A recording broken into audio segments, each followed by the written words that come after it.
think it's live. All right. Where are we here?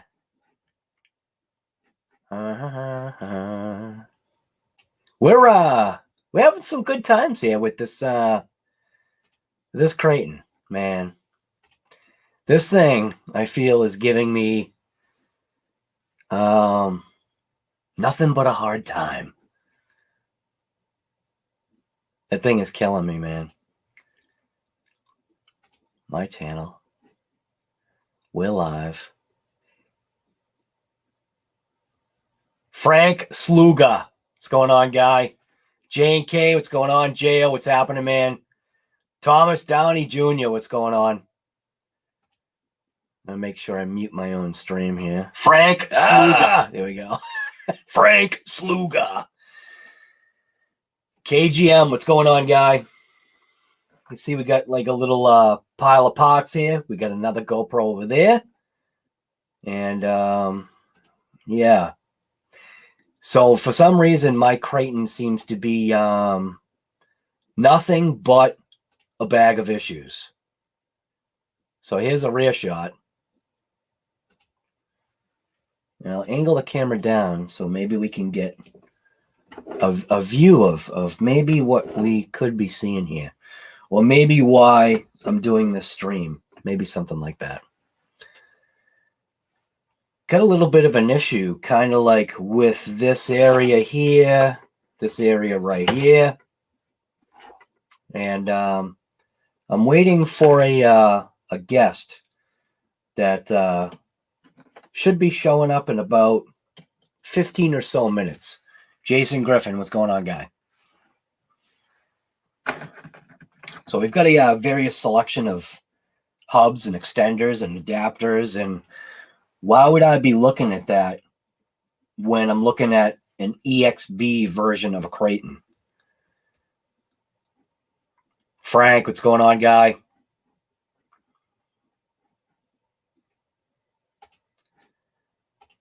So right now I'm kind of just waiting on the guest. Does this camera right here look? That camera looks like a piece of crap. What's going on? It actually looks kind of dark.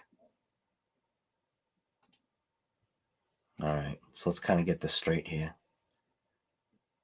Got that camera here. That's the rear camera. Got this camera here. This is the side camera. And then I got this camera here that ain't working. Piece of junk. GoPro is a webcam, just doesn't work.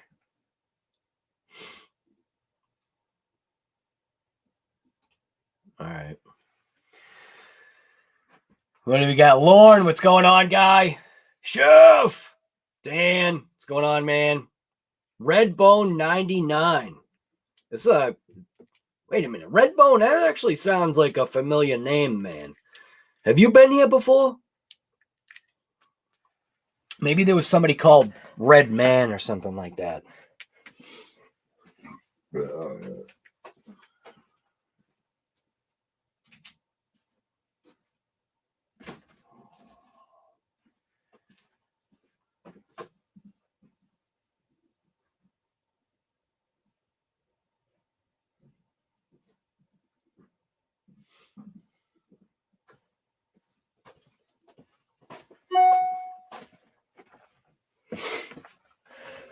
Oh.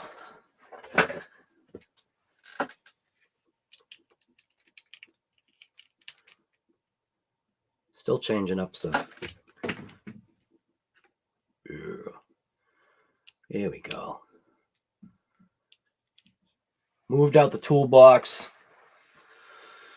Made a couple of adjustments. Threw a couple of cars in the background. That way it looks like I'm just being bombarded by vehicles. C. Stone, Dwayne Miller. What's going on, guy? I know who we are waiting on. Saw his video today, but I'll wait to offer my thoughts till you get into it. Guy, we are literally gonna get into it. I kind of almost feel bad for ARRMA. It's gonna be literally like the ARRMA SmackDown. It's the Creighton beatdown.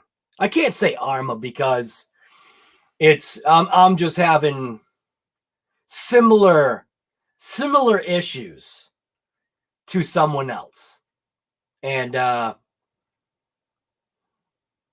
kind of upsetting, man. And I think you people might know who the similar issued individual is that should be showing up. Alex, what's going on, guys? C-Stone. Gus's Custom Creations. What is going on with you, guy? Man, I'm telling you, Gus, I was 2 seconds away from calling you. Just to go, guy, what's going on with your product? But it's not your product. You're just the guy that listens to people like me going, guy, I hate this thing. Your stuff is crap.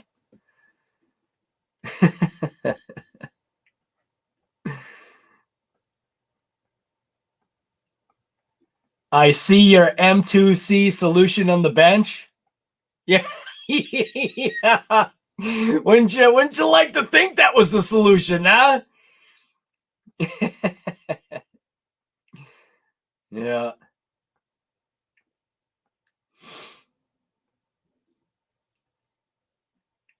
King D 757. What's going on, guy? How are you? You had success with Horizon Hobby. They sent you a new ESC, but not a new diff. You'll take what you can get. Yeah. Now what? Now, Dwayne, what do you mean you didn't have success with diff? What vehicle were you guy? Oh. Oops.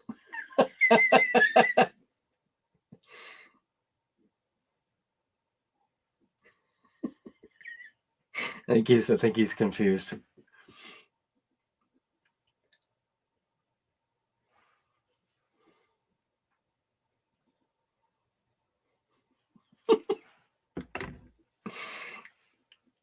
He's I think he's sometimes technically inept like me.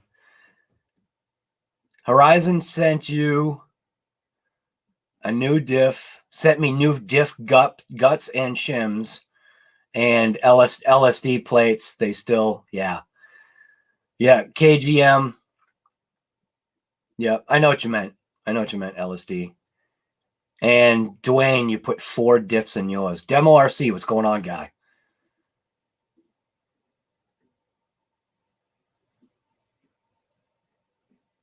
So I was gonna, because everybody knows who Gus's Custom Creations works for. Can always ask Gus some questions. I don't know if you're gonna get some answers, but you can ask him some questions. Let's see how this is looking. Let's see if I can do the pop-out chat thing, because I think this chat actually works way better. Yeah. Now, see, I'm going to start getting like some things happening here. I'm going to get one of those. I'm going to try to make my setup look like Chef Beardsley. So I don't know if you guys have ever got a glimpse on the live stream of Chef Beardsley's setup that he has in-house, which I think he's trying to do a similar setup out in his shed. But the setup that he's got in his house is pretty crazy. He's got a couple of monitors, which is nice. He's got a couple of monitors here. He's got, he's got his tower over here. Not that I have a tower. I've got the piece of garbage iMac thing. And I don't mean piece of garbage like in a bad way. I mean, I do like my Mac, but man, I'm telling you.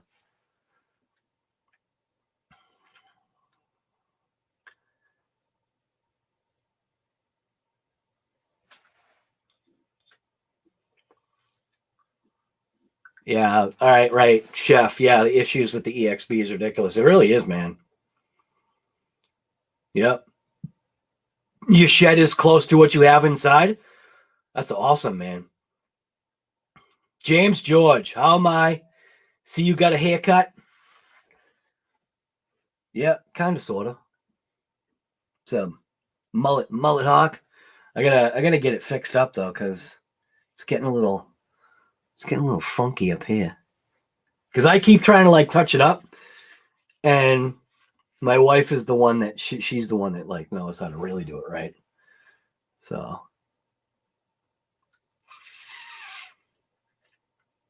but I like what I was getting at is if you guys have seen Chef's setup, Chef's setup is pretty sweet. Because he's got that monitor that faces the wall. Do you know what I mean? Like he's just got a good setup. Bushwalker, what's going on, guy? You gotta smash that thumbs up button. Just be careful you don't smash that thing so hard that you start breaking keyboards and whatever it is, touch screens. I wish your Mojave swap would have worked out better. Would have been a good yeah. Well, that Mojave swap was totally my fault. At the time I didn't have shims, and I should have shimmed the my ring gear, but it's all right. I mean, the Mojave has a brand new diff. But yeah, that definitely would have been most likely the right solution in a way. I think the guy that is supposed to be coming, I think he's a little confused.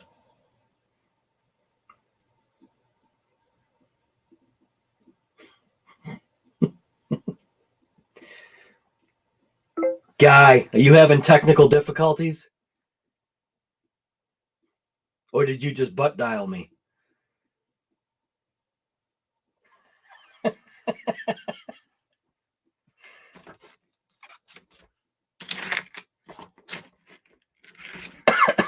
You gotta have like 3 or 4 screens going on here. So me and this individual did some communicating today. And it was basically, you know, after seeing a video, after doing my live stream, I noticed that a video had popped up on my thing there. And I decided to go ahead and watch it. And then it was a rather short video. And then after I watched it, I immediately placed a call. And we talked for quite a stinking while.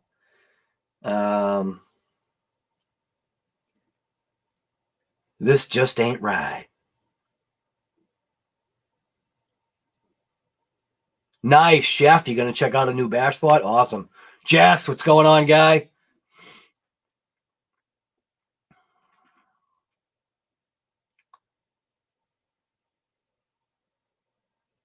You thought my haircut was from the Diamond Dust video? No, actually, my wife gave me this haircut. How long ago did she give me the haircut? I think she gave me this haircut on my birthday. So the end of November.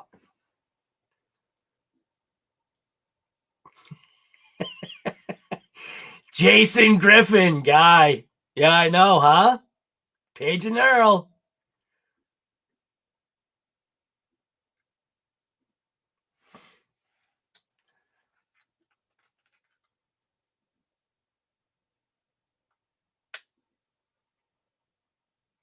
Oh, an abandoned flea market? There used to be an abandoned flea market over here, too. Actually, it was an abandoned flea markets. Well, actually, no. It was a race, a horse race. A dog track. It was a dog track that they then turned into like a flea market. And then it's probably abandoned now. Mendez, what's going on, guy? How am I doing? I'm doing all right. Kinda. Feel like putting an M80 in the middle of my creighton.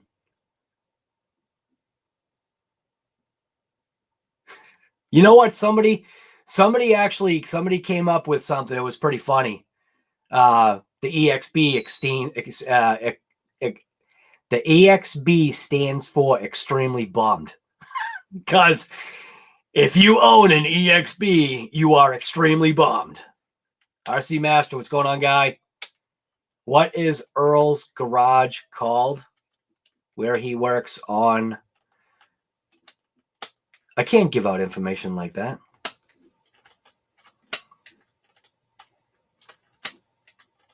That's privacy.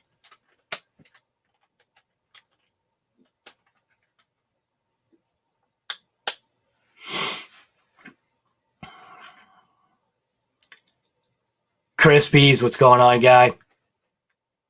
Do it. Do it. Blow it up. It would be a good video, right? Where he works on. I know what you meant. I know what you meant. Movie cars.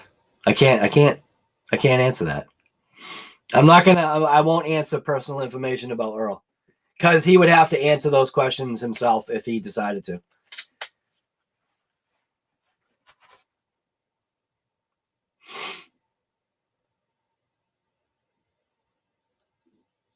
I can say Earl works for Hollywood. How about that? We'll just say that. Earl works for Hollywood. I know that's safe, because that's very broad.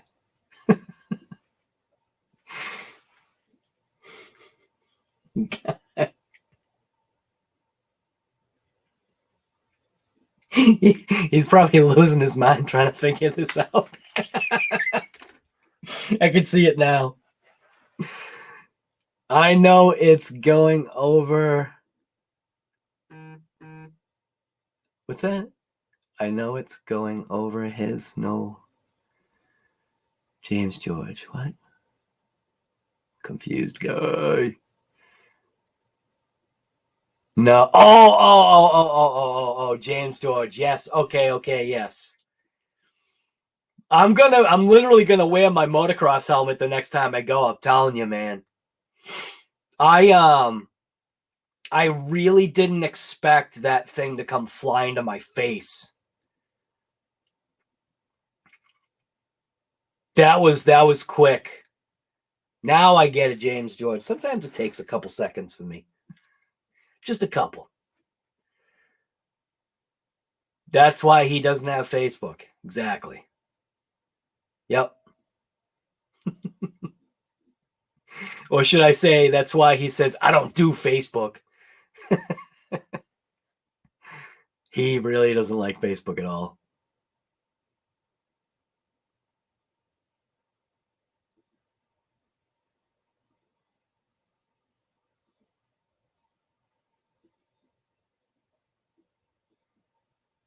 Mike L, what's going on, guy?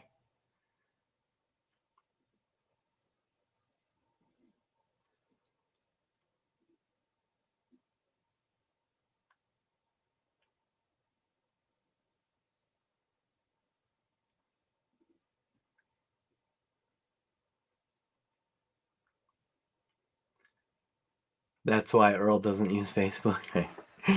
There's a bunch of reasons why Earl chooses not to use Facebook.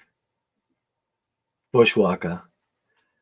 Wish you lived closer to me. I posted on Facebook today about... Dude, you know what's funny, Bushwalker? It's I'm telling you, man, there's sometimes when you see something and you hear a noise and you just kind of like, did you hear the pop? I know I heard the pop. We got somebody right here wanting to join in. Uh-oh. I add this guy to the stream. Yeah. What's going on, guy? What's going on, guy? Trying to get everything set up. Yep. Oh, you know what's funny is I was thinking you were having technical difficulties or something. Oh, I was. Because I wanted to read comments, so I literally turned on my computer so that I could hopefully try to read comments. Right. But you know how me and electronics are. Yes. Well, almost as bad as me and EXBs. Yeah. Yeah, the both of us. Yep. So I kind of like really want to get like right into it. So I worked on my creighton today while Earl had already ripped his creighton and did a video, and obviously we saw that. Now after I was done working on the creighton, the whole point was then I was going to electrify it after. Yeah. But then after I saw your video, Earl, I felt extremely, and you heard it in my voice, I was extremely disappointed that I feel like I just wasted my time once again working on this EXB. Yeah. Your video pointed out something so clear that when I popped mine apart, I was like, because I've never taken my wheels off. I've only driven mine three or four times. The first time it drove beautiful. I absolutely loved this crate. And I was like, now this is why I bought this truck. This thing is great for the first run. Then the second run, well, what happened? My diff exploded. Yeah. And then you were kind enough to, you basically, you felt bad and you were like, hey, here's a diff locker. I'm going to send it out to you. And at least you can at least run it. We can use our $1,000 RC. Yep. Right. Do your thing with the other diff, with the Mojave diff. And if that works out, great. But here you go. Let's try this locker, and at least you'll be able to run it, and we'll see what happens. Because we both knew that locking up the rear diff was going to change the whole characteristics of the RC. Right. And it's not what we were looking for. Right. We had that conversation. Right. So, I think we were both kind of accepting of what we knew was going to happen because, like what you just said, here's a $1,000 RC. At least we'll be able to run it.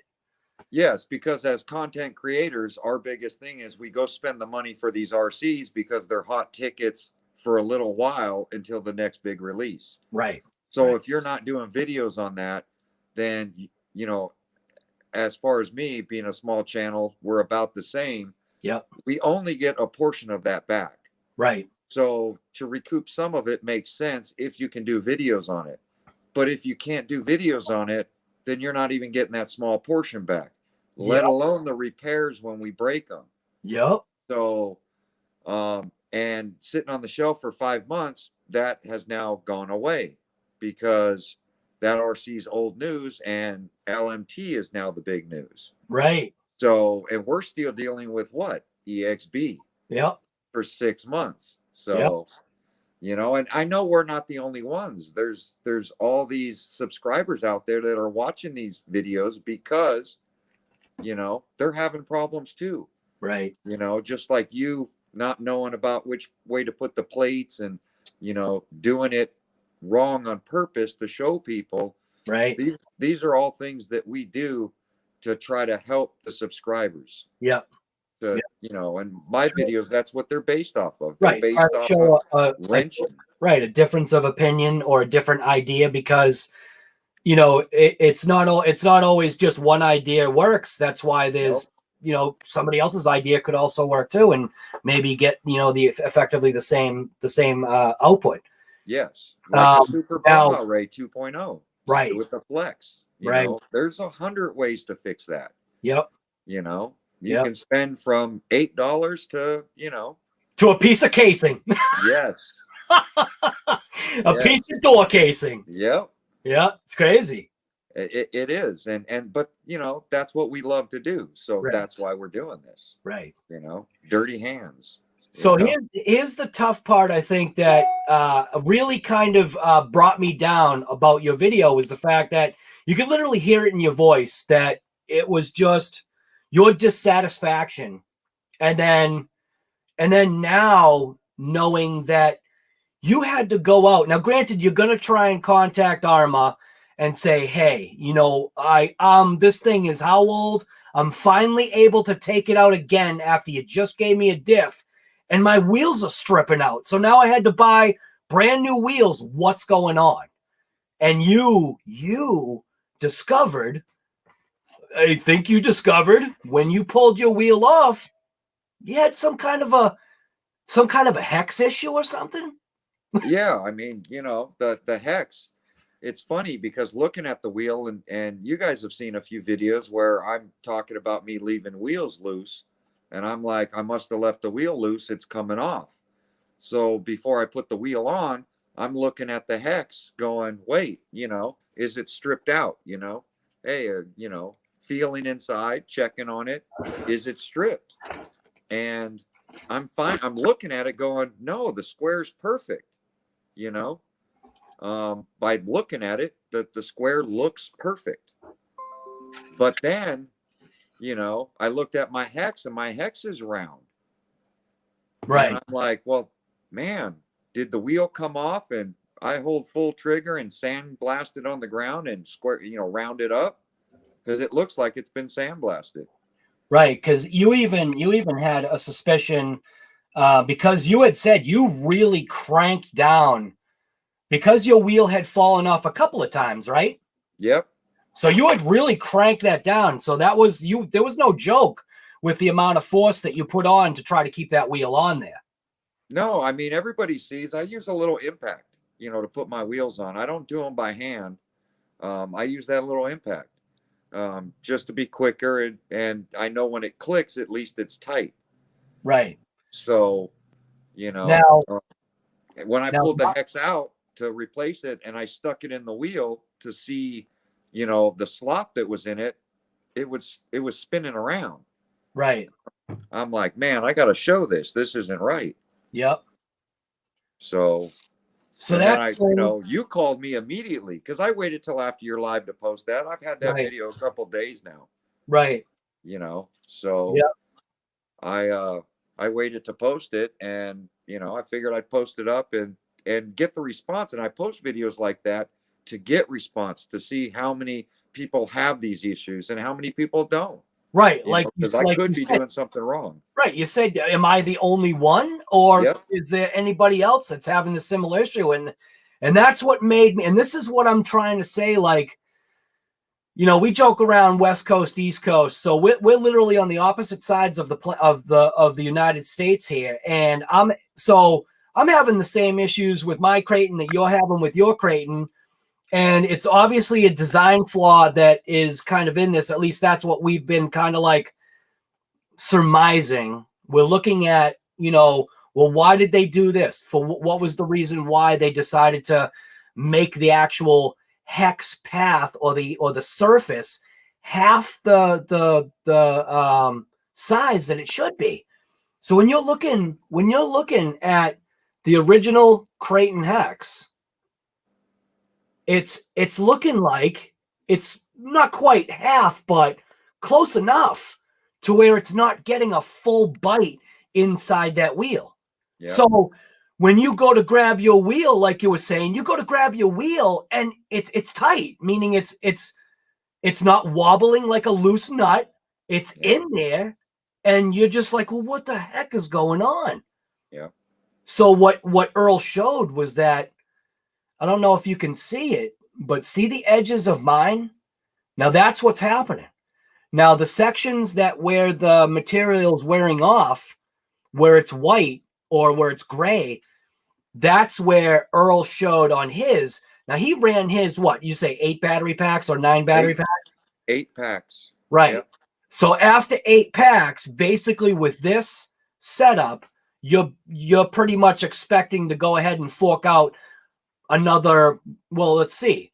It was how much? How much? $100 because it's $42 plus tax for 2 wheels, and you figure it's happening all the way around. And it's not just the front. And you're also buying hexes too. Yes. Because your hexes were rounded out.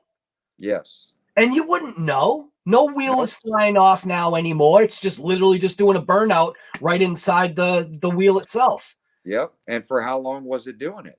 Right. And because you don't.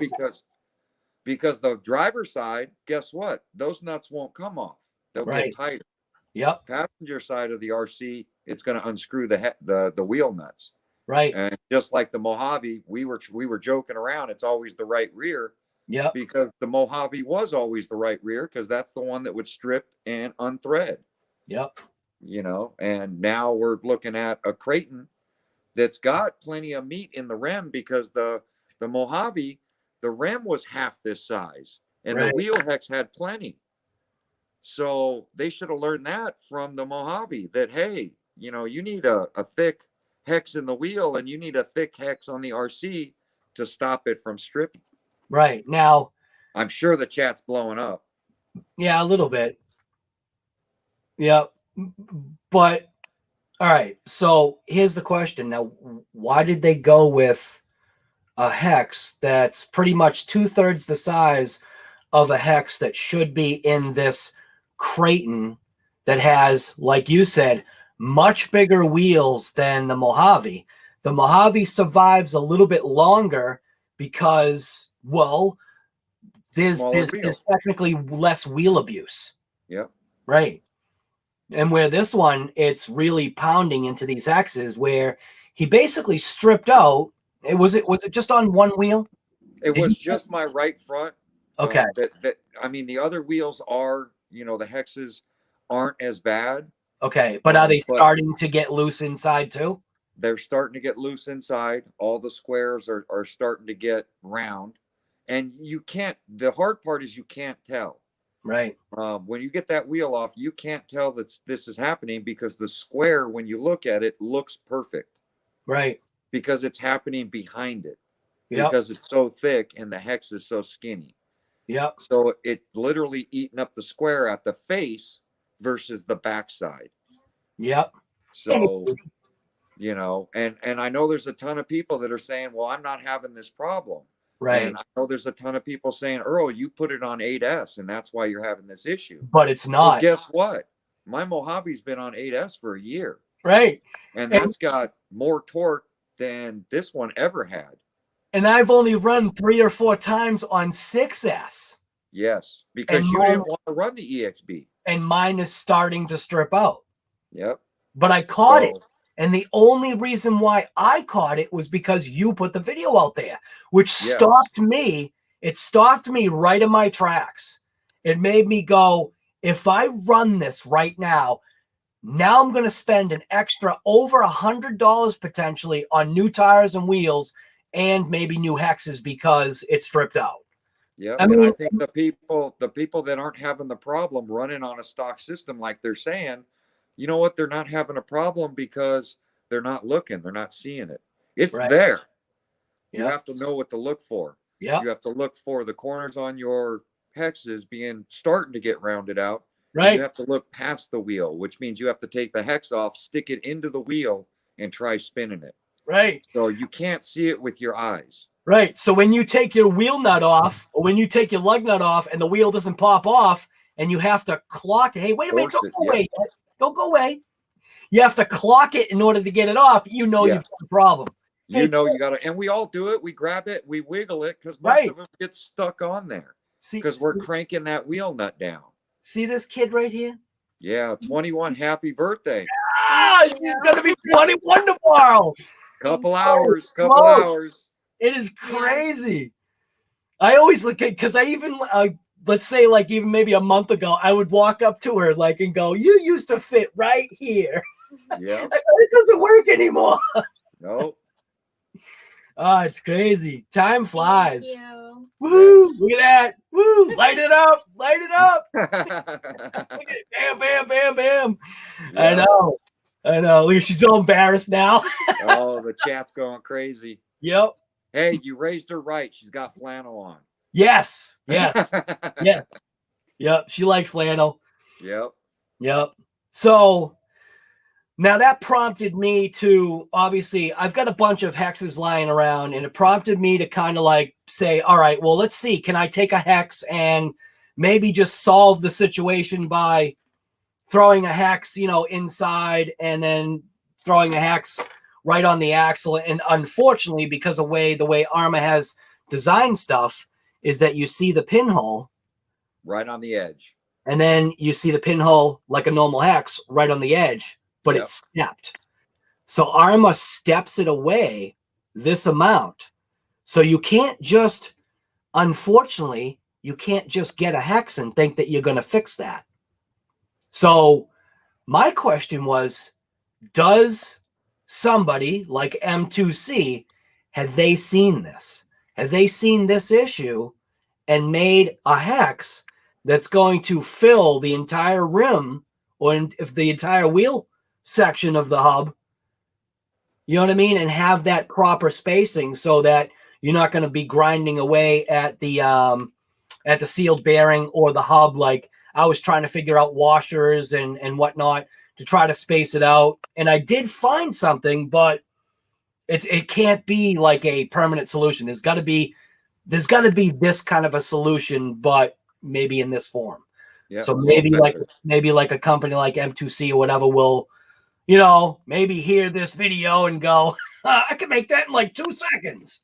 Well, and that's the thing, you know, RC Dude 81 and Duper Bash, you know, I know they run a lot of factory wheels, and they run a lot of Hobby Star motors, and you know, those Hobby Star motors have some torque. Right. So he's putting big power to them, and yes, he is blowing out wheels. He's popping them off the glue and that kind of stuff.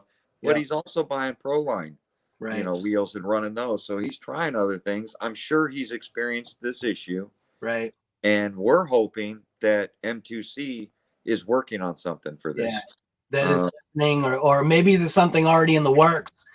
You know, we just, you know, we don't know about. Right, because it's just going to be released or something. Yes, because there are so many channels out there that do protect big companies and try to come out with fixes on the side. You know, me and you, we just kind of say it, and it is what it is. Right. And, you know, we're the end guy. We're not the builder. We're not the engineer. We're just the guys at the end of the line going, hey, this ain't working. Can somebody please help us fix it? Right. And then we're going to go out and buy that product and try it. Right. You know, we will fab up temporary solutions, but as you said, they're temporary. Right. Just so we can run them to see if this stuff is going to work. Like you said, Hobao Hexes, they look like they got some meat to them. So, hey, let's get a set on the Creighton EXB. Let's go out and rip it, and let's see if is it the ram having the issue, or is it the thin hex having the issue? Right. And I think we're pretty much on board with, even without having that testing yet, we've got a pretty good idea that we've already kind of figured out what it was. I mean, yeah, because you can cut yourself with a razor blade. You can't cut yourself with the backside of the razor blade. Right. But why hasn't anybody else, like, I haven't seen anything, but I haven't seen anybody complain about like what you showing that the whole inside section of the hex is totally stripped out. Because most of these people are just getting their diffs about a week and a half ago. Right. Right.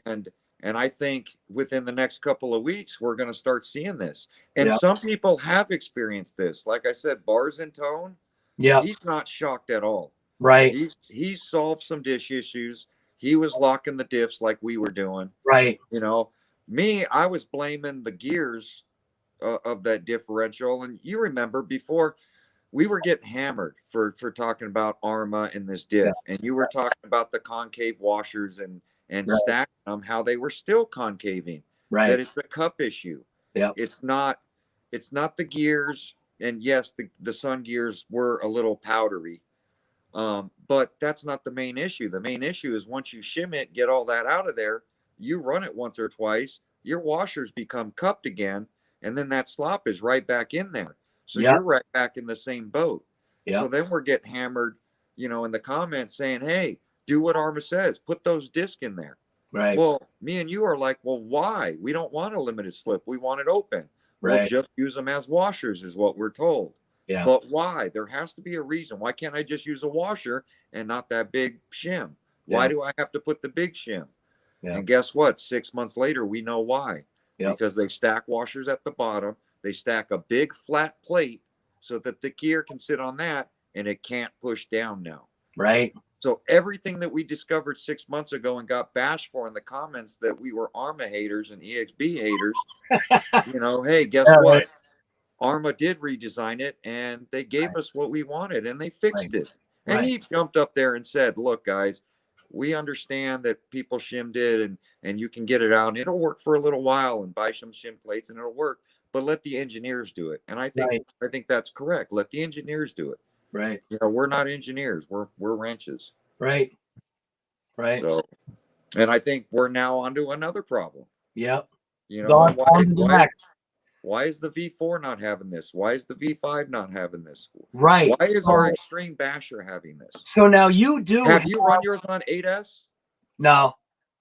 Right? So everybody bashing me that mine on 8S caused this issue. Guess what? RC Guy Garage ran on 6S. Only 6S and only 3 or 4 times. Yes. Yours is brand new. I kind of like trash bag. I was forcing you to run that EXB, sending you parts trying to get you to run. I know. You know? And you got a brand new RC sitting there. Now you obviously have every version. Well, you have Creighton. You at least have what? You have a Creighton V4, right? Yep. So have you had a chance to inspect one of the? And guess what? What you got? This is a Creighton V2, V3. Deontay threw a roller together for me, and I'm putting the first generation Creighton together. Right. For my son. Right. Because that's how much I believe in the Creighton. Right. I'm a believer in the Creighton. The Creighton was my first, the V4 was my first ARRMA I ever owned. Right. And if I didn't like it, I went to bought every other ARRMA out there within a month. But the question I have for you, though, is have you pulled off one of the rear wheels on the V4? I haven't. I was going to do that here, and we're going to check it together. And let's see. Let's see if the V4 is having this issue. All right. See if it's starting to round off, because maybe it's a thing that we just found on the EXB. It's hard to blame it on one model when you haven't checked all the other models. Right. So we're gonna go ahead and let me grab that thing. We're gonna pop it off. I'll try to make some room on my little workbench.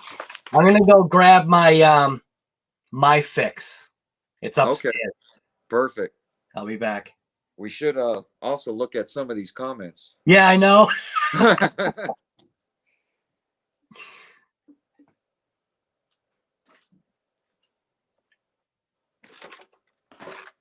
Look at Metz is screaming at people. Uh-oh. I didn't do it. Nah, he's just got caps lock on.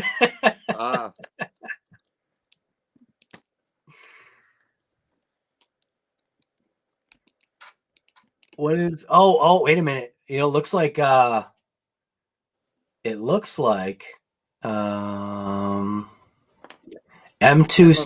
I'm a machinist, I see. M2C, yeah, but you know what though? Okay, so I'm gonna see if I can share this. So Gus's Custom Creations just threw up a he threw up a link to M2C, but remember when you and I were talking about the M2C and we were wondering whether if the double jam nut. Right. And from what I can see with my eyes, that's not going to be the fix. Yeah. That would be all they're doing is Mojave. They're compensating with the double hex or the double nut for something else. Right. So application window is what I want, and I want that one. Share. So this is what I'm going to expand the window a little bit. So this is what Gus's Custom Creations just shared. And this was what Earl and I were talking about earlier, was with this M2C setup, we were wondering, have they actually come up with something? And then, Earl was like, well, obviously they've got the Mojave. And the question was this picture right here. So what I was wondering, and to me, what I'm seeing with that hex, I'm not seeing it being that one. Now that one will not work for the 100%. That won't work for this EXB Creighton. The hole's too small. Well, it's not just the hole. It's not the hole. It's the step. Oh, the spacer in the back. The spacer on the back isn't there for that. So where the pin location is, you'd have to have that spacer that's on the back side of this hex to get it away from the bearing. Right. Yeah. And on the Mojave, I'm sure that works mint because it's a double lock nut. Yep. Thank you, Gus, for that. And that's the company we're all rooting for, is to, make us a set of hexes for this thing. Right. That's what I'm hoping. Yeah, his stuff's proven, so. Right. And he has a passion for the hobby like we do. Right. RC Dude 81, you know, all those guys have a passion for this hobby, especially ARRMA. Yep. Gary Mitchell, right? Not for the Creighton. Yep. Yeah, see, V4, and I've ripped this thing for, man, 2 years. I'm gonna make that sure. Hex is perfect. How's the side? Oh, is that a stepped hex? See, that one's even stepped too. Yep. Now it's skinny. Oh, it's still skinny. Right. Now, how's that wheel? How's the inside of that wheel? The wheel looks brand new. Let me get some light on this. Hold on. Now, see, this is crazy. And it's not because you're an 8S, because mine's doing it. Oh. Oh! I knocked you guys over.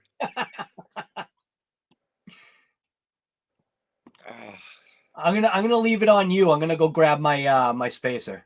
Okay, I'm gonna try to get these lights to come on.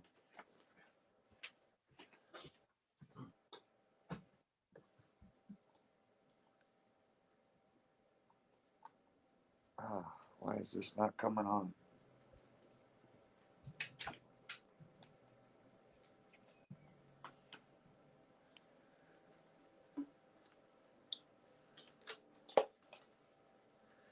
Well, maybe the lights work.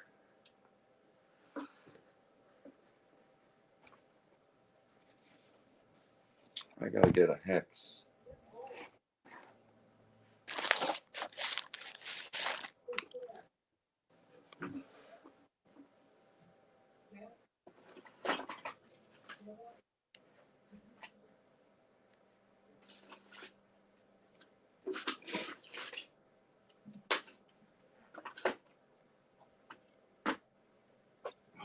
Those Hexes.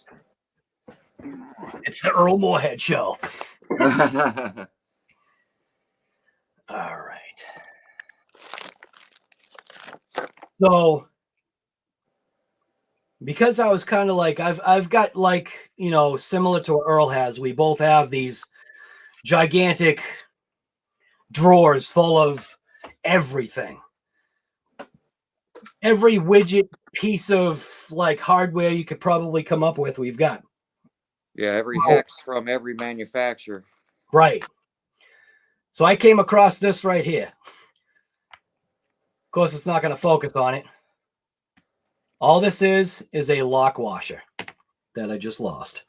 So all this is just a lock washer.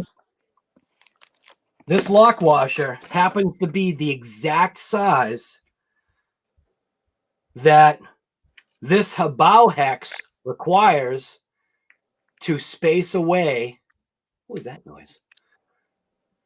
The exact size to space away the Hobao Hex, giving plenty of meat inside the actual. Yeah, there you go. I'm gonna blow you up. There you go. This square, there's no slop in it at all. And how long have you had that car? That tire looks like it's worn out a little bit. Yeah, this has been on there 2 years. Right. Now, how many times would you say you ran that? Oh, this thing's probably got 50, 60 packs through it. And what power system does that run? It's the stock BLX system. Okay.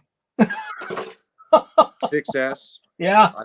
And the sad part is, you guys saw my other custom build. The wheels that are on that creighton right there, that's the wheel I ran on it for a year. Right. Which what was everybody saying about that wheel? They were saying it was gonna strip out the drivetrain. Right. Because it's too wide, that Pro line. Now, I mean, it's the trencher, you know, the Pro line trencher. Right. You know, monster truck wheel. Yep.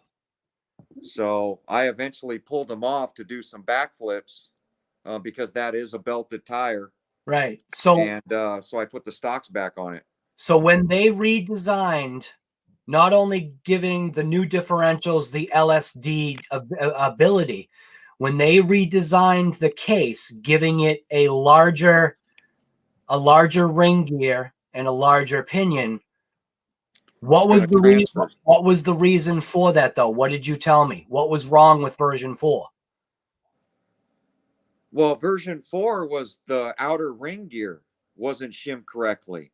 And So people had to add shims there to save the ring gear because those Right. were the stripping.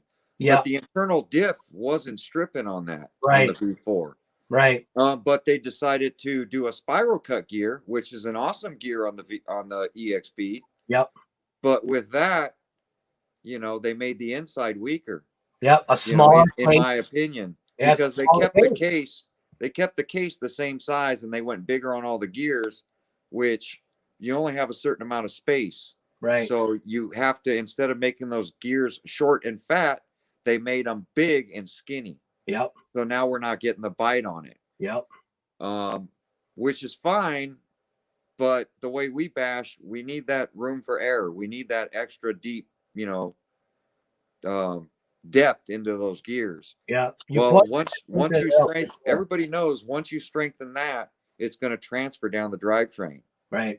So now we're seeing the repercussions of that spiral cut gear that's smooth operating and is now hitting our hexes. Yeah. And hitting our, and these are the same wheels that they run on the V4 and the EXB.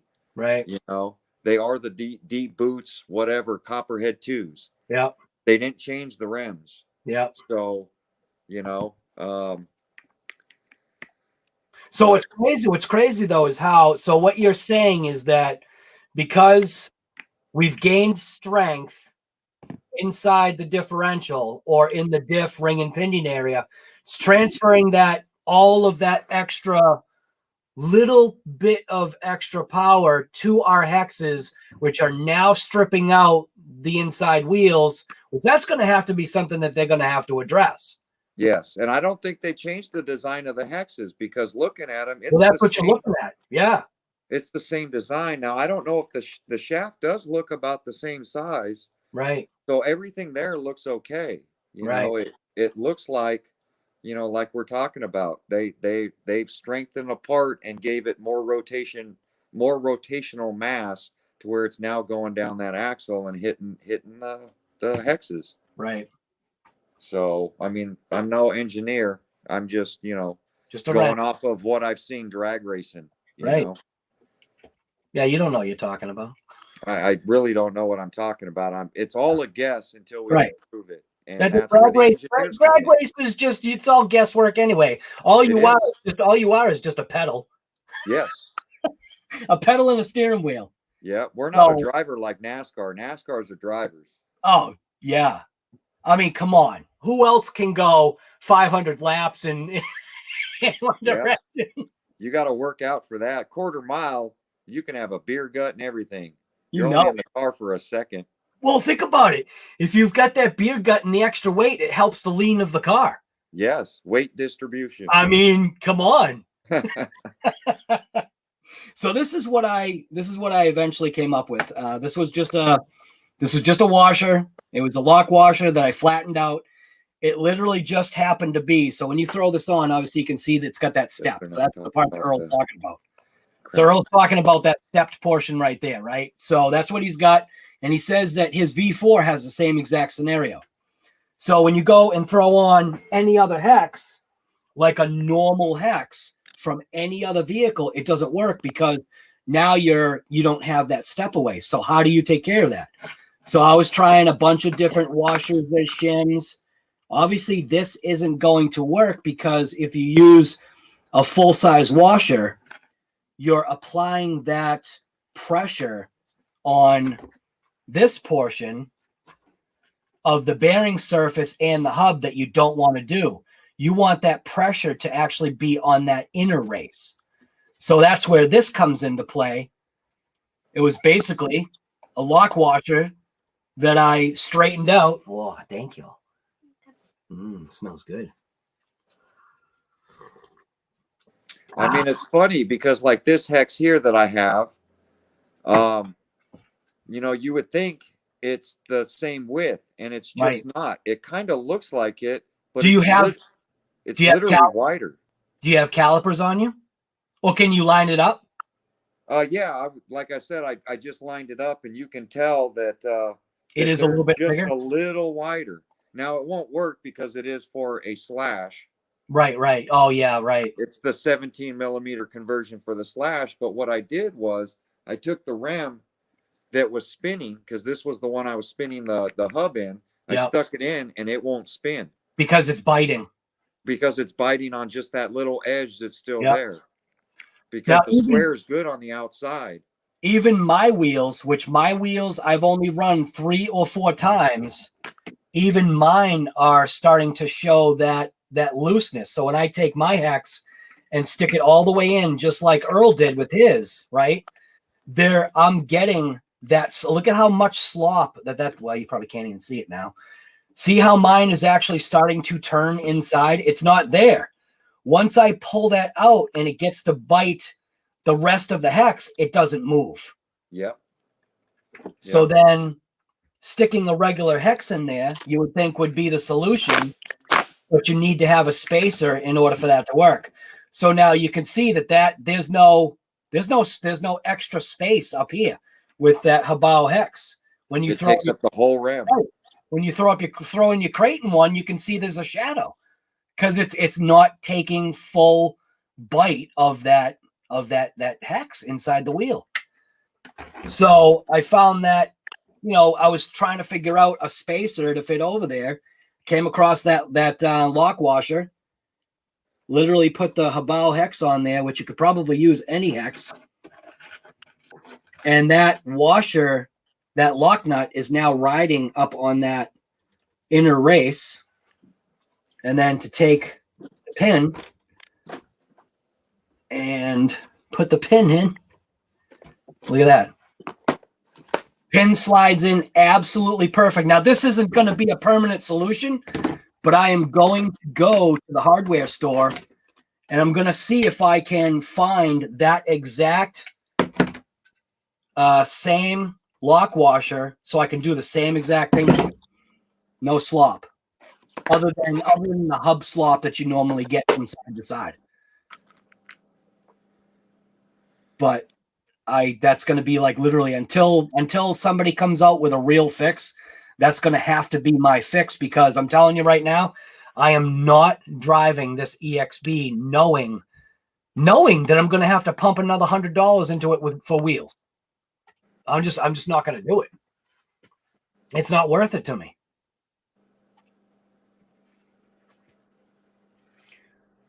Looks like the hamster wheel is spinning. Oh yeah, I'm trying to figure out the difference, because the batteries are dead in mine, of course. You want I can't count numbers. Yeah, let me throw mine through the camera. So let me just tell you how many lines I have. There you go. How many black lines? Nice. How many black lines I have? You got seven, and like half of those black lines. I got 4 little ones and 1 long one. Yeah, he's killing me. Yeah. Like I said, I'm a mechanic. I'm not an engineer. I can measure a rotor. I can turn a wrench. I can turn a wrench. And swing a hammer. So if that's 1 inch, so that's 3/4. So even just measuring the EXB first, or actually, I can't get to the part I really want to measure. Right. It's like the threads are in the way on both sides. Right. And so see, I can't give you my caliper. Yep. I got this is actually a caliper for a brake rotor is what this is for. Yep. It's literally a brake rotor caliper. Right. That obviously does not work for measuring hexes. Does not work for measuring hexes because of the 2 tips. You can't get it in, right? Yep. The figures. I don't know, but it literally looks like, it's a couple millimeters thicker. Yeah, it's thousands, And that's literally what it needs too. It is, because this isn't, like I said, it isn't much thicker, and it won't spin around in here. Right. You know, so I know it's wider. Right. So basically the thickness that, But your Hobao one goes flush, and even this yeah. one that I have is not flush.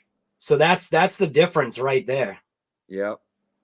That's Yeah, see, that's about how mine looks. Yep. right. The gray one is what you need, not the red, Yes. but you Yep. need that step. Yep. And That's it's what funny, bothers. Traxxas, that even the Traxxas brand is that thick. Right. You know, I know it's a star, Right.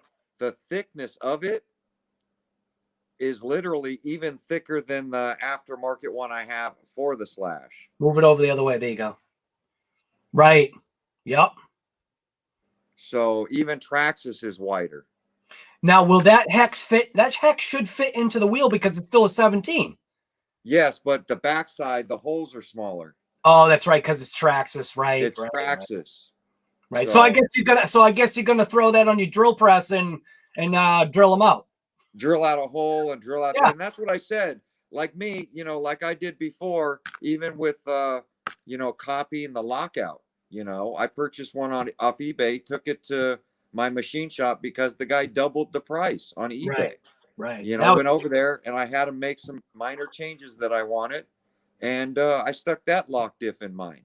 I will tell you those now I don't know what the original was like, but with yours, it definitely it locked those pins in. I'll tell you that. And that's where the problem was, because GENERAC bought it off eBay because I told them to buy it. Yeah. When they were $26, $27, and then the guy jumps it up to, you know, almost $70. Right. And he bought one and he broke the pin area. So I was like, that pin needs to be deeper in there. Right. So that's the change I made. I made the whole thing a little wider, made the pin tighter, and made it really bury into that pin. So even if the pin broke, it would still stay locked. Right. So that was our biggest change to the whole thing. Yep. But and the whole thing was what I thought was great about that, and which is kind of like a sad story in a way, but you know, because here was you know, it cost you a couple of bucks to do that. It wasn't free. No, that wasn't free to do. That was $1,500 out of my pocket. Right. And right now you're sitting on a mason jar full of diff lockers. Yeah, I'm gonna just put numbers on the sides of them, and we're gonna shoot dice with them. There you go. Might as well. Yeah, well, I mean, we'll recycle it for something else, you know. I'm definitely not going to sell them to people because as I'm having diff cup issues because of it, literally locking it is wearing out the diff cups. I bent my axles in the back with it. It's creating other problems that I just, you know. So I'm not the engineer. I'm not a parts guy. I'm not a parts builder. So so I'll do it on my stuff. So that's the locked diff scenario, is that because it's locked, you are applying so much more force elsewhere that these parts are not, the rest of the parts weren't designed. They're designed to be able to shift independently of each other because we're bashing. We're not. We need that. We need that cush. We need the cush drive. Right. We're not going down a road straight where you don't need to turn. Yep. And if you keep it on dirt, like loose dirt and sand, you'll be okay. Yep. But if you get onto high bite surfaces like grass and asphalt, like I did, it's literally going to twist your drive shaft and break your pins there. And my diff cuffs are suffering. Additional cup wear, right? Yep. It's getting excessive wear on the diff cups. Because that was after 3 runs. You got that inside wheel trying to turn the same as the outside wheel, and it's just not going to happen. Because all that force, when you turn to an inside turn, you go into the left, all that pressure is on that back tire. Yeah. And that back tire's got the longer distance to go, while that that inside tire is going, holy crap, I can't do this. I can't keep up. Yep. So, but you know, it got us by. We were able to run it a little bit, not much, but we were able to run it. And Bars and Tones did the same thing. He locked up his and ran his, but then he started having diff housing issues because the diff wanted to jump out of it. It was flexing too much. So then he put a hot racing diff housing in there, and you know, then he started having diff cup issues and axle issues. He went through the same thing. I literally went over to his live a couple days ago, first time. I've watched his channel for a while, but he had a live explaining him changing the diff cups and why he was doing it. Right. Because he ran it locked as well, and he was putting in his new LSD diff. So, you know. People, I don't know if you're paying attention to comments, but people are calling you a movie star. A movie star? You look like a movie star. Uh-oh. A Hollywood movie star. Yeah, that was something that I was talking to Earl with about, you know, the potential of doing some type of a locked differential that had like that cush drive elastomer type of thing inside that would at least allow a little bit of movement so that you're not beating the crap out of the pins or the cups, because at least if there's a little bit of freedom, it's just that much less wear. There's that much less shock. Because right now, with everything being so hardly, you know, packed together or tightened up, it's creating just so much more wear. Yeah. So I think I've got at least a very temporary solution for mine anyway. Is to throw a Hobao Hex on it that I've got in stock. And then the only thing I have to do is I have to figure out finding that exact same. I mean, I'll bring my caliper with me to the Home Depot so I can really check, because that washer, for some strange reason, that lock nut or that lock washer, it's like it was like almost made to be. It was made to happen. I don't know. I hope I can find them though, because that was a rare find. Out of all the drawers and buckets that I went through, I only found one. So, and Earl was saying, yeah, because it probably came off of one of the cars you've been working on. That's why you only have one of them. Yep. Yep. Yeah, well, hopefully, you know, like, hey, hopefully you come up with some sort of fix and part number that at least we can use until, you know, M2C or somebody steps up and makes a real part for us. I think Junior is saying hello to you in chat. Oh, Junior is online now. Hey, what's going on, Junior?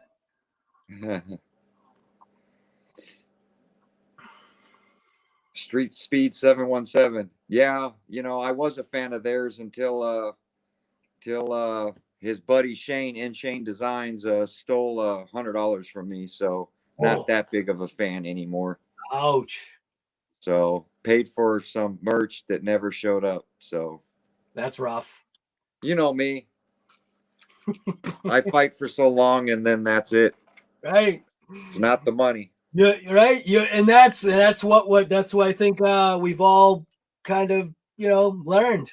I mean, Earl is definitely one of those guys that he's not afraid to pay for it. That's the whole thing. Nope. Give him the product. He's not afraid to pay for it. Do it right. Don't give excuses, because you give excuses and you bend him the wrong way. Yeah. That's it. There is no next time. There is no I'll see you next time. That's it. There's way too many other people out there that are providing product and providing services that you can go somewhere else. Good people that will pick up a phone. Right. You know, so you can call them. And that's why I deal with mom and pop shops. Right. That's why I gave SMC a shot, made the phone call to him. Boy, you're just you're just pushing my head right into that pile, aren't you? I like mom and pop shops. You know, they don't. Yeah, they listen. They do right by you. Normally they do. Yeah, normally. But you do have the one, and you know, I don't disagree on somebody questioning somebody that, you know, you have to ask the questions. Right. You know, but when you're not taking care of it the right way or coming up with a solution, you know, I've never asked for any free product or anything. Right. You know, if something got lost or stolen, guess what? File a claim.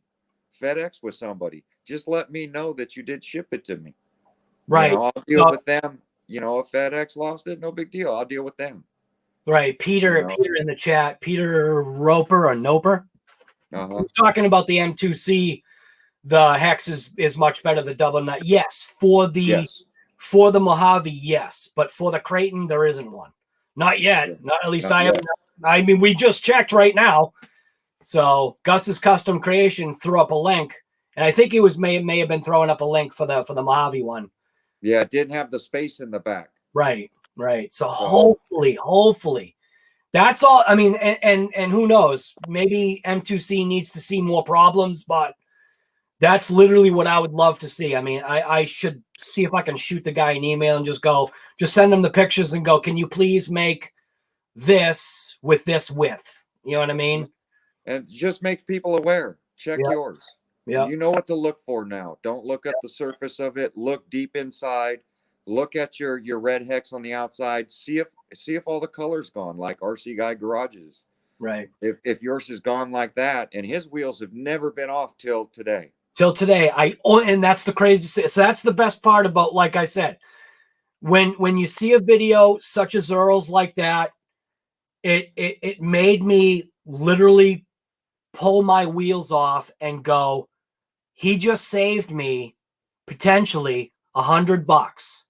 It probably wouldn't have happened right away, but I would have been driving this thinking everything was great, pushing the RC, pushing it even further, not realizing that I already had a defect. This is a defect. I'm sorry. For the Mojave, that's not a defect in the Mojave's design. But for this, yeah, it is. It's lemon law. I liked it. It's not EXB worthy. Right. EXB worthy would have been be able to fill that whole hex area, not half of it. And maybe version 8, V8 might come with the thicker. They already have it. They have already fixed it. I'm sure it's sitting there. Yep. There's gonna be the EXB V2 hex that comes out. Yep. Yep. It's gonna come with metal inserts in the rim. Because even if they stuck a metal insert in the rim, that thin hex would work. RC Guy's daughter pop in. Yeah, she did. She actually gave me coffee. But she's gonna be 21. She's 21 in a couple hours. My God. Oh, that's crazy. Yeah, Big that was the other solution. That was the other solution we were talking about, is just getting a metal ring, a Diet Coke, and cut it out and put some metal in here, and maybe that'll stop it. But for your wheel that's already destroyed, yes. For the wheel that's destroyed, but a good wheel, the tolerance is so tight, you really can't get anything in there, even a soda can thickness. So, when you look at RC Guy Garage's, 24 millimeter, they come with the metal on the inside. So something like that would be perfect for this. So let me get a look. Let me get a look at the tire. No, your tire off of your EXB. How's the rubber look on that thing? Brand new still? Yeah, I mean, it's still brand new. What a waste. Yeah. Even if you go to try to recycle the tire, you're not going to be able to. No, I double glued this one even. Yeah. I just finished gluing them because they were coming unglued. So, and they don't sell tires separate from the rim anyway.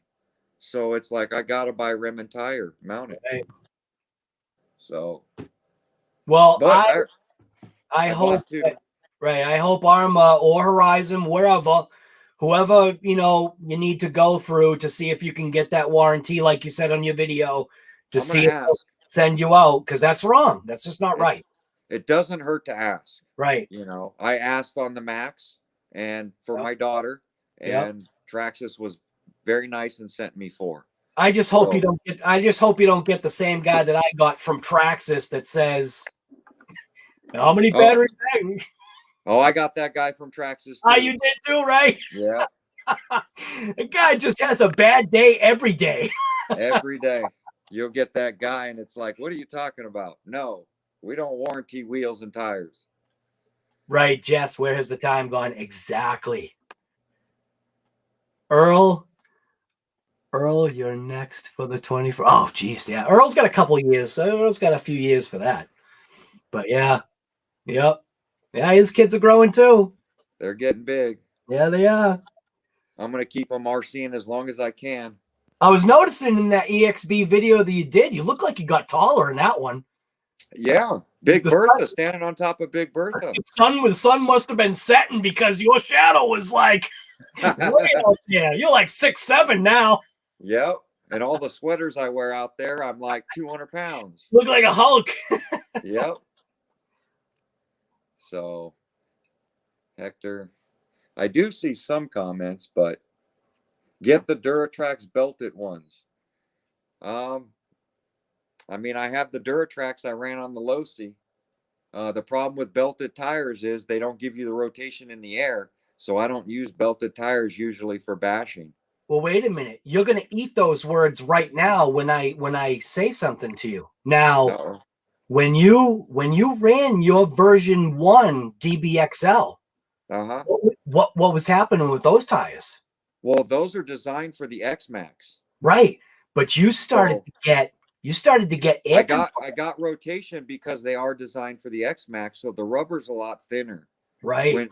When you get them designed for a 10 scale, and they don't expand, is when you have the rotation problem. You know, so luckily, and that's why I ran it on the DBXL-E, because you saw on the X-Max, because I bought 2 of those because I stripped out an X-Max or blew up an X-Max tire. Right.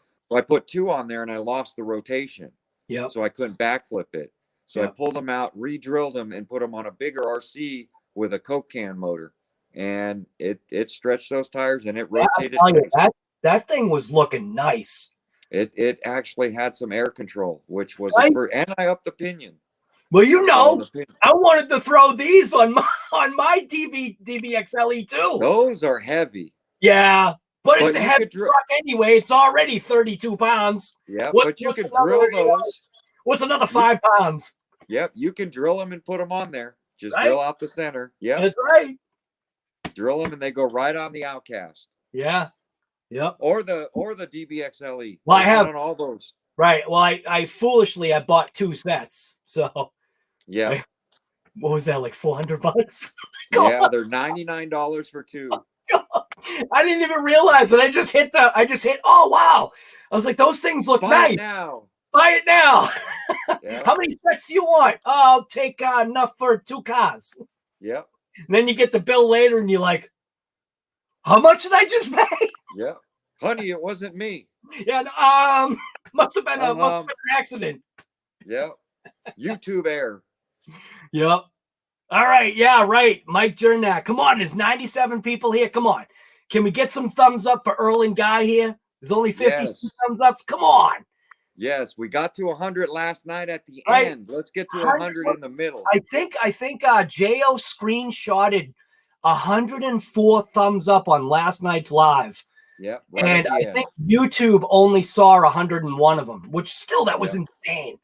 It is. To get that 100 thumbs up on a live. Yep. That's definitely insane. Yep. What was that? Hot Hoopty 145. 145. I think you say 145 carrying a 40-pound car. 40-pound car? What are you trying to say? Is I'm not strong? I'm not Guy. I don't carry RCs on my back. If they don't drive, they're getting left behind. He drives his BMW to it. It's all-wheel drive. Yes. I'll do anything I can not to carry a 5th scale back to the car. Yep. I will say, when the Outcast broke where it did, I did look at where the car was now. Oh my God. Yep. You picked that thing up and threw it over your shoulder. Yep. Let's go. Like it was a Max. Yep. Me, I'm calling the kids going, grab the other end. Call AAA. Call AAA. Call AAA. They gotta tow the Outcast out of here. Yeah, let's not talk about flat tires in AAA. No, right? Let's not talk about expensive Beamer tires. Yes, getting stuck out there for a couple hours. Oh my God. Yep. So Deontay, I got the wing and the drive shafts. If you're in here, thank you. Is Deontay in here? I don't know. I know he was doing a live, but he said he was gonna pop over and sneak a peek. Oh, look at that. We almost have the whole Moorhead family in here. Uh-oh. My daughter's on there now. You You guys are in trouble. Nice. You're getting bombarded. Uh-oh. Oh, that's awesome. They love their dad. They know I don't do lives. Right. Right. They're like, whoa, wait a minute. We know this guy. We can give him TV. Right. We can give him a hard time. He can't do anything. Yep. We can team up. He can't scream at us. Yep. Yep. Pigeon Kicker, what's going on, guy? You haven't been here for a while, man. Chef Beardsley had to carry his outcast up a hill behind his garage. Both ways? But Chef, you could carry that like a half a side of beef broke down. Right. You know? Chef is used to, right. Chef is used to like slinging whole cows over his shoulder. He flings up and hooks that beef and breaks it down. Damn. No problem. Yep. We having steaks. I mean, come on. What do you think he's doing in the freezer with those? He's doing the old Rocky thing, breaking some ribs. Knuckles. Yep, Chef is in there just breaking some ribs. I'll soften these ribs up for these guys. Pigeon Kicker's here. Yep. Oscar, what's going on, guy? I need a dog leash in case of emergencies. The Tank. What's going on, man? Hector Santos sent you a PM screenshot. Oh, dude, you sent me a PM screenshot of the 104? The one that Jo sent me was a little blurry. I'll check that out because I'll literally put that on. I'll put that on the. I'll put that on an ending credit of the video.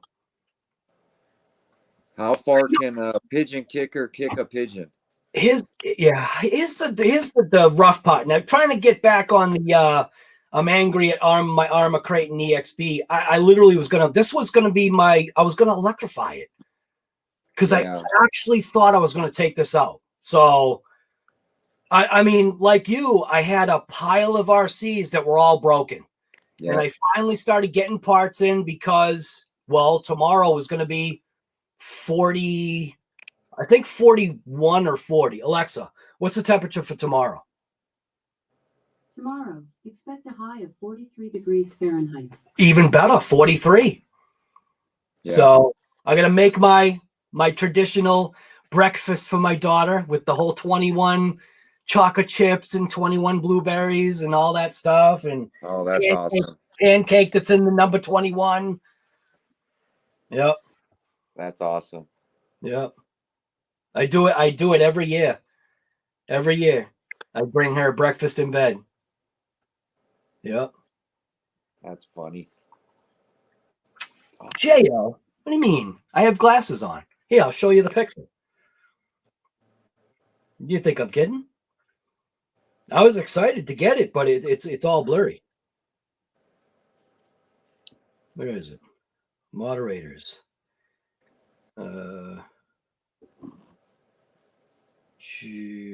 Where's Jo?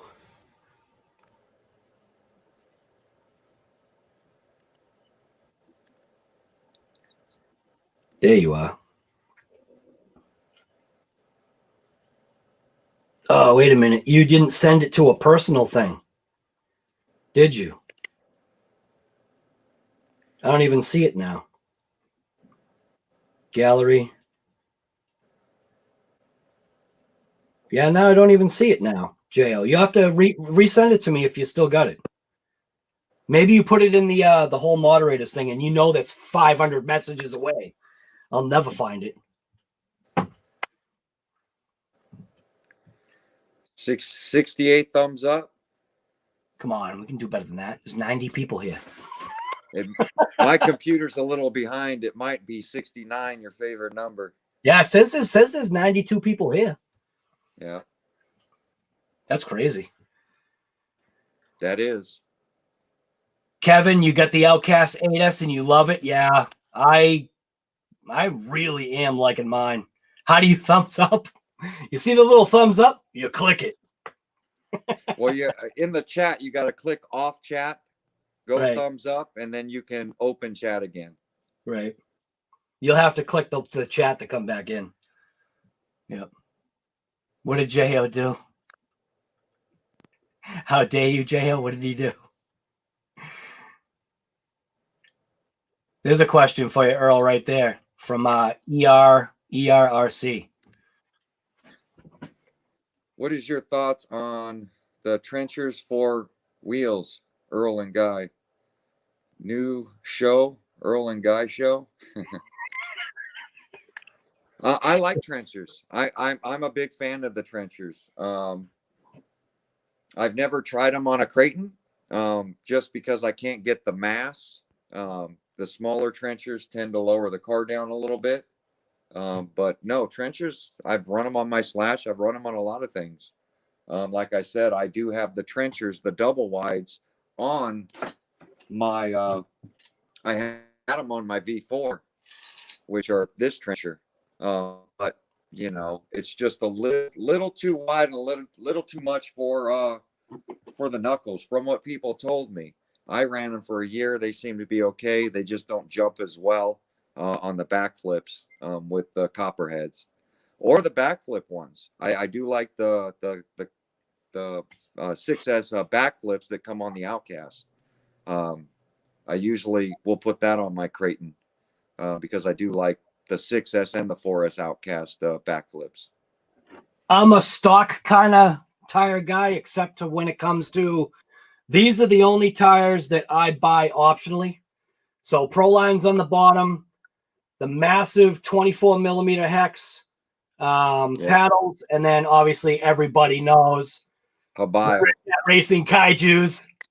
Yeah. These are great tires. For the price, you can't beat it. $30 for 2 tires. It's great. Yeah, I like them. And they work on a lot of 10 scales, but you got to really remember the creighton is what, a 1/6 or 1/7 scale, they call it. So there's the difference between the creighton, EXB, which is the same thing, and the Redcat. So width-wise, it's actually width-wise it's exactly the same. Yep. So exactly the same width-wise, but just the overall height or overall diameter, it's bigger. Yep. So, but I actually did, believe it or not, I actually did think about throwing these on and just seeing what happens. Yep. We'll see. Those tires will get good rotation. Maybe if I gear up the creighton a little bit. Yep. You know, give it a little bit more wheel speed. I'll be able to run those, and they will make that thing rotate. Yeah, that's one thing. I'm like you. I try not to buy a lot of wheels. I usually try to run what comes on the vehicle. Yep. You know, I will take other stock tires like you did with the Redcat and switch them over to try them. Yep. Because tires are expensive. Yeah, they are. And I have a garage full of wheels and tires from my days trying them on Slashes, so that just don't get used anymore.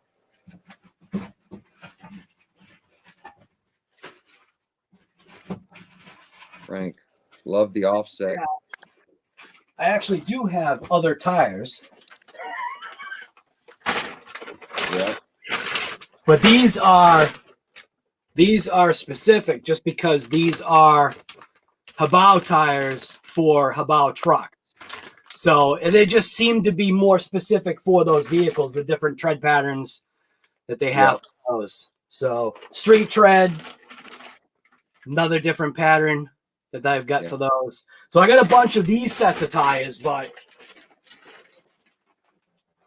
still a factory style wheel, unlike like Proline or you know, the Duratrax. It's funny, I've bought a lot of different Duratrax tires, and I haven't really been that big of a fan, but the ones I put on the Losi, I'm really impressed with those. Now, what were those that you put on the Losi again? The They were the Hatchet X's, I believe. Right. So, and now, did you get that idea from Gap, right? I didn't. I walked into the hobby shop looking for a X-Max tire, and they didn't have any. So she brought that out and said, "This will fit." and it was the overall same size. So she only had 2, so I threw it on there just to run the RC, and ordered the factory ones. And then when the factory ones came in, I threw that on there, and I had 2. Right. So I ordered another set. Now I'm realizing, you know, a lot of people are running that wheel and tire. Gap is one of them. You know, I know Mojave and a few other guys have been running them. I even saw Kevin. Kevin, I think, had him on his Outcast today. So Big Scale Basher is asking if there are any tips on, I'm assuming, stopping the body mounts from breaking on the Mojave. So my fix is a combination of pipe foam, pipe insulation foam for copper pipes, and using the Gorilla Tape. Basically, just it looks like a mess, but it doesn't matter to me because the body covers all of it. And my mounts are shattered, and I literally just put them together with pipe foam and Gorilla Tape, and they go nowhere now. They have all the flex in the world. When I take that body and drop it on, one thing that Earl had said, which I thought was a really good thing to keep in mind, is when you get your RC for the first time, the way that body comes off and goes back on, that's a good gauge to tell you when something is broken or bent.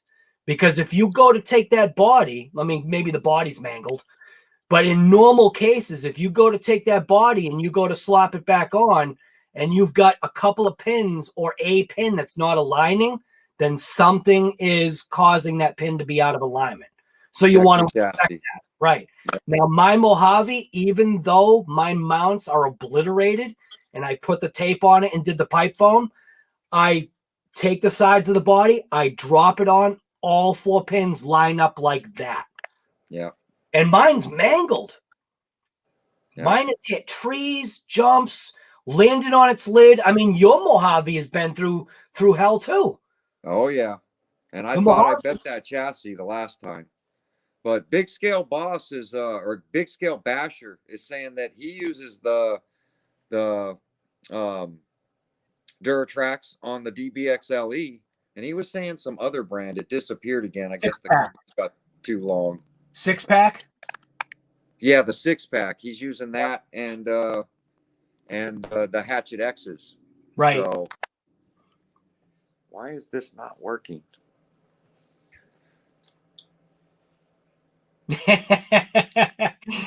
Mike Jernak is looking for every Wednesday to be the Earl and Guy show.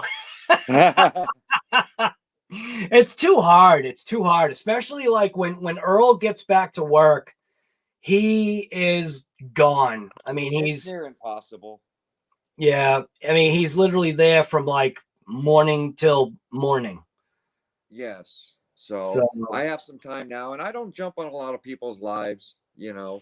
I'll do it occasionally with Deontay because I like that guy, I respect him, and I definitely respect RC Guy Garage. So, you know, and I like everybody in the chat that's you know, subscribed to him. So everybody here is really respectful, and that's why I'll jump on his live. He has plenty of moderators to take care of any of my Losi fans that come in.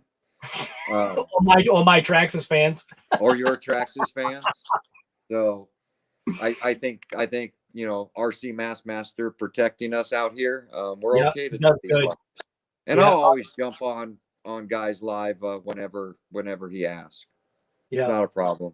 Yeah. Chef. We got Chef a moderator. We got RC Master. If Earl wasn't in here, Earl's a moderator. Yeah. We've got JORC. You can see JO's a moderator. We've got, I don't know if Mitchell's here. I don't think Mitchell's here, but Gus's Custom Creations is a moderator, and also Mike Metz. So Mike Metz was actually my first moderator. When I created that whole Facebook group, literally it was just Metz and I. And then we added on Chef, and then we added on Gus, and then we added Larry, and then Jo. So we've got a pretty good crew of people on the Facebook group that are here that just keep things nice and in line, which is awesome. Yep. These guys are great. Deontay is right there. So what were you going to say? What were you saying about Deontay? Oh, yeah. The wing and the axles showed up. So they did finally show up. I appreciate it. Right. 90 people in here. You know it, guy. 93, I see. How about the thumbs ups? How are we doing on thumbs ups? I can't see because I'm on StreamYard. StreamYard doesn't let me see what the thumbs ups are. My computer's behind. It shows 74 up and 1 down. And the Really? one down There's is probably always somebody that comes in. It must be Clayton. No, it's Mass Master. He Yeah, does it. It's right. It's RC, right? Yep. 70, I think, what is it? Big and cool RC, 75 plus 1. 75 right. Plus 1. Yeah. Yep. Yep. Thanks for asking if I'd be a moderator. I'm a real busy guy, Frank. Yeah, Frank, it'd be a scary moderator. Your comments are constantly flagged, guy. You know. How many times am I taking down a post that you put on Facebook? It's like, Frank, guy, come on, stop. So RC Master is saying it's him. Frank's a good guy. Yeah, that's all right. I expect RC Master to do that. He switches it at the end of the night. It's all yeah, good. He does. He's got to throw in one bad thing. Yep. Mendez, yep. 78 and 2 now. 2 thumbs down. Awesome. Nice. That's great. Up or down, it doesn't matter. It all counts. Oh, I got to get rid of that caption.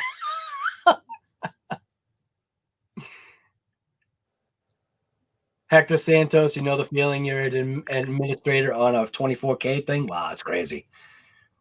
90 geeks, Peter. Yep. You know it.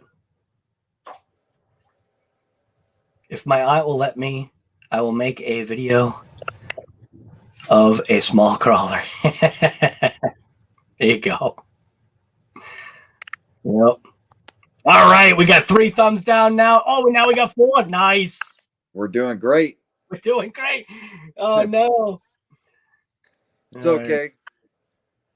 So Captain Flannel's wanting to know what potentially might be the next purchase. Well, it's what are they gonna bring out that's gonna be worthy of buying? I can tell you it'll probably be an ARRMA. Yep.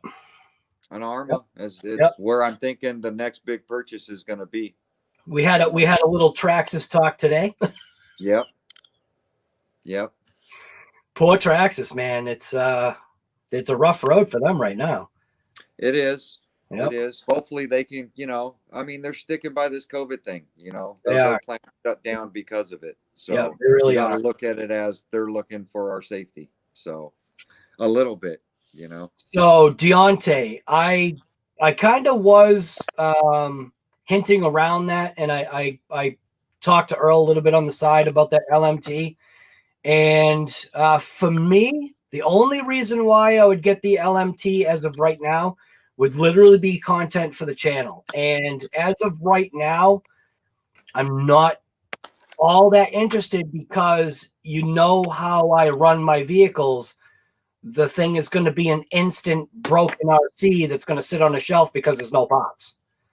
Yeah. So as of right now, I'm not going to buy. I mean, you've got the V2 Vids guy, and you got Tony, right? So they've got the LMTs that they can't. I mean, they're getting to the point now where their vehicles are so beaten down. There's no parts. They can't drive them. If you watch the V2 Vids guy, he's got his sitting on a shelf broken. He's got broken axles and no parts. So I just don't want. I don't want another Creighton. Yeah, RC Daniels, I think, needs your help. He's bought one of those programming cards and it needs update. Oh, I think he's not sure on how to update it. He can't turn his punch up. I've never updated one of those cards. I unboxed mine and it worked. I can't even see RC Daniel. Oh, there we go. Oh, I clicked on the wrong. It said at Earl, but. Right. Well, you know what? It's because you've done the recent ESC spectrum thing. Yeah, like I said, I've mine worked right out of the box. I didn't have to update it. I'd imagine you just go to Spectrum site, plug it in, and it would find it. Right. All right. So no, you actually don't. You don't need to update anything right out of the box. Drive it out of the box, and if you want to up the punch, if you want to change the brake, if you want to change the settings, then you do. See what it does first. I think that's what I'm reading here. It says, I need your help. I ordered a Spectrum Smart programmer because he's seen guy use one. Yeah. I got it. Or I think he's saying, do I have to update it out of the box? No, you don't. I didn't update mine. No. I'd run it. I'd run it the way it was. And then if you want to turn up the punch, the brake, whatever, then handle it then. Because my trash bag, trash bag, I actually did like change everything before I even saw what the program, saw what the ESC was going to do, because, you know. Yeah. And then I forgot to calibrate my radio. Get all the way out there. And I'm just glad that I remembered how to calibrate the damn radio. Yeah. I was shocked when I pulled that trigger, and I'm like, I thought somehow I put, because I never had training mode on the Traxxas, and I know there's a training mode. You talked about it before.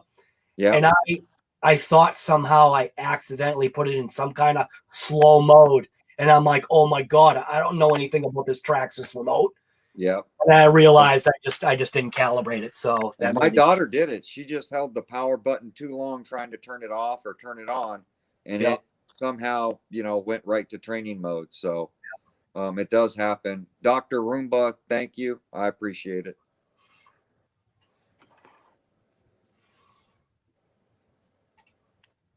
Right. You don't need a programmer. It does make it easier, though. I will say, I got to tell you. The only reason I bought it is because watching you struggle, because they were out of order on that one car you were trying to do. That's the ESC that was in the creighton. That's now in the X-Max. The numbers did not coincide with the manual. Yes. So you're changing the wrong thing, and that could be dangerous. Yep. So I figured for the $20 for me, it was worth it. I already have the older cards. Yep. So might as well have the new card and they work on all the, whether it's 8S or a 3S, they all work. Yep. Yep. I keep it like Guy right on my desk. It was definitely worth it. Yep. Yep. And programmed the LMTs with it. I programmed everything, whether it's Losi. I mean, Horizon owns everything now anyway. So the chances of me owning a smart system is pretty good. So they don't own a main yet. Not yet, but I'm sure the deal's in the works. I like having the ability to now, because of my relationship with Horizon seemed to just not go too good. I'm glad I at least have another way to go that's not Horizon for now, until Horizon, you know, gives me a phone call and starts, you know, taking care of the warranties that never got warranted because I was the first one to break it. It's like, come on. See, and that's the thing. Like, I don't know if a lot of guys are telling you, but they're telling me that Earl, before this COVID thing, Horizon's customer service was great. And I said, well, you got to remember, I've never needed to use the customer service until this COVID thing, because I never call for warranty. I just buy something else and fix it myself. Yeah. But I decided to try to use the warranty. And ever since, I've been trying to contact Horizon for a year. You're an hour on the phone. You put your warranty, you get the email, but doesn't mean your parts are going to show up. So, or that they don't lose your order, you know? So, you know, it's funny. So all of a sudden we're talking about Horizon, right? And Gus's custom creation's like, all right, guys, well, it was good. I'll catch you guys later. We'll see you on the next. I guess that tells you who Gus's custom creation works for. He works for the man. We're coming for you, Gus. We're coming for you, Gus. We know your voice. Yeah. We know where you live. No, and I don't think it's the employee's fault. It could be a glitch in their computer system for all I know, because it to be a 1 hour every time and somebody picks up the phone, I mean, I feel like I'm just put on a timer. Here's a good comment right here from Frank Sluga, which I like seeing stuff like this. He says he's on the fence with the Big Rock after he watched both your and my videos. And he says, I'm glad I didn't buy it. Now, I don't know why. Because yours didn't break. Mine broke, but was deserved. Yeah. I mean, you got to remember, there's a lot of people that, you know, I'm not a big, like, 3S or 4S line guy. Right. You know, I don't run a lot of them. My kids do, but I don't. Right. I tend to run the bigger scale RCs. For me, I don't know if it's because I'm blind, but I seem to have more fun with the bigger scales. Now, running that Big Rock, I got to say, put a smile on my face. And those are the kind of RCs that you throw in the back of your car, and at lunchtime, you go out and rip it. It's something small enough and easy enough to get to trails that you wouldn't take your 5th scale to. So, okay. You know. Wait a minute. So here's a good one. Big Rock or the Haas? Ooh. Oh, that's a sore spot. Here's the thing. For me, it would be the Big Rock. And I explained why for my Christmas list. Right. Is that the Haas is just as good as the Big Rock. It's the price point that kills the Haas for me. Absolutely. As a parent. As a kid, I think that would be, you know, leaning towards the Haas because of the bunny hops and that kind of stuff. Tracks, but as a parent, as an adult and a parent, and realizing what $1 is, it's definitely going to be the Big Rock. Traxxas has their way of almost pushing the hand of the buyer to sometimes consider something else, which is rough. Yeah, you know what I mean. But A-Main, you sent me that video with A-Main. Yes. Where A-Main basically talked about, is it going to be ARRMA or is it going to be Traxxas? What's the difference? Why Traxxas or why ARRMA? And A-Main's video, I actually, and I didn't usually comment on. Take it easy, Chef. Huh? Chef is leaving. I was just saying goodbye. See you later, Chef. But that video that A-Main did on ARRMA and Traxxas was absolutely perfect. It was great. It opened my eyes because we're the ones out here trying to do comparisons and wondering why we're having a hard time comparing a Traxxas to an ARRMA, because everybody's asking for those videos. They want to see, you know, a Slash against the Big Rock, or, you know, a Creighton Outcast against the X-Max, you know, and it's the X-Max going up against everything from ARRMA. Why? Because that's Traxxas's only basher. Right. Honestly.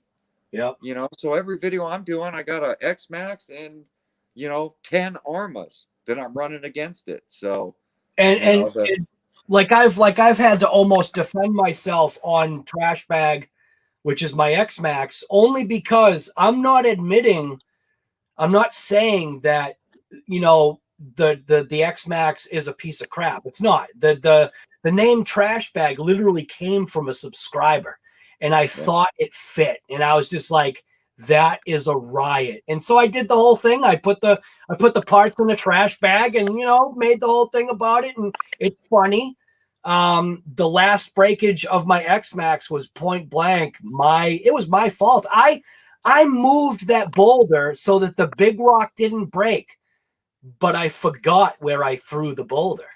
So when the Traxxas X-Max was coming around, so that I could hop on the hill and get my first epic X-Max jump, I slam into the boulder almost full speed. And of course it's going to break. And it didn't like click in my head that the X-Max hit that boulder, because I forgot. All I saw was a big pile of dirt, and the X-Max went. But then as soon as I let off on the trigger, it was a huge dive to the front end. And I was just like, you've got to be kidding me. Yeah. So I blame myself for that. But it is funny. Like me ripping the Mojave and all those rocks. I take it to a flat dirt parking lot, and I hit the only rock in the middle of that parking lot. I know. You know, and knock the wheel right off of the thing. Yeah. You know? Or what about when you took, what was it, your new Outcast? Wasn't it when your Outcast was new and you hit that curb or the light post or whatever it was. Oh, Remember? the creighton. The The creighton. creighton. Yes. The creighton, the first night out. I went Yep. to jump off the curb and I First tapped night the out. brakes and it flipped over, hit the curb, broke the wheel right off of it. And it was a couple hours old. Yep. So First rip out. Yep. first rip out. And I Yep. thought I was going to hit my lately I've almost been running over Chloe. You don't let her know. But I've almost hit Chloe 4 times now. You'll see in tomorrow's video. I saw you've been using that nice thumbnail of her going. Yeah, I got a couple more of her, you know. Oh, nice. So I've been Nice. wondering lately. I'm afraid I'm going to nail that girl. I gotta tell you, I'm just glad that she made it. I'm just glad that she made it home okay on top of the car because the LMTs had to be inside. You know, I had good. a bungee cord. She had Right. a bungee cord. I Right. wish I had a helmet and glasses for her. would have But, helped. You know, bungee cords are strong. Right, and she had the She can mask hold on. on. Right, she had the mask on, so no bugs were flying into her face. No, so no bugs. Yeah, she was good. she was good. She made it. That was good. I like that. That was RC guy. Just so everybody in the chat knows how many's in here. Is there still 90? Yeah. That was RC guy Garage's idea. I literally called him on the way home with those things that the hobby shop let me use. Yeah. And I'm like, I think they're gonna fly off, and you know, I don't want to lose these things. They got to go back. Right. He's like, throw your daughter up there and put them inside. And he did the whole RC guy garage thing. And me being Earl, I listened. I put her up there. I pulled over on the side of the road. Yep. Seatbelt those bad boys in there. Throw the kid on the roof. She can hold on. I stopped by Floyd's house to grab a ratchet strap because I only had bungees. Right. So I figured ratchet strap her down would be better than a bungee. So.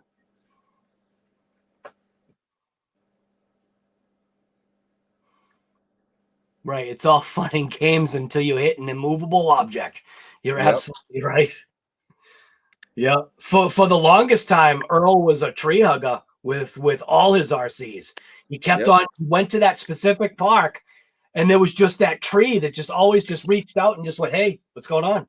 Yep. The tree on that park and the pole on the other park. Right. Yep.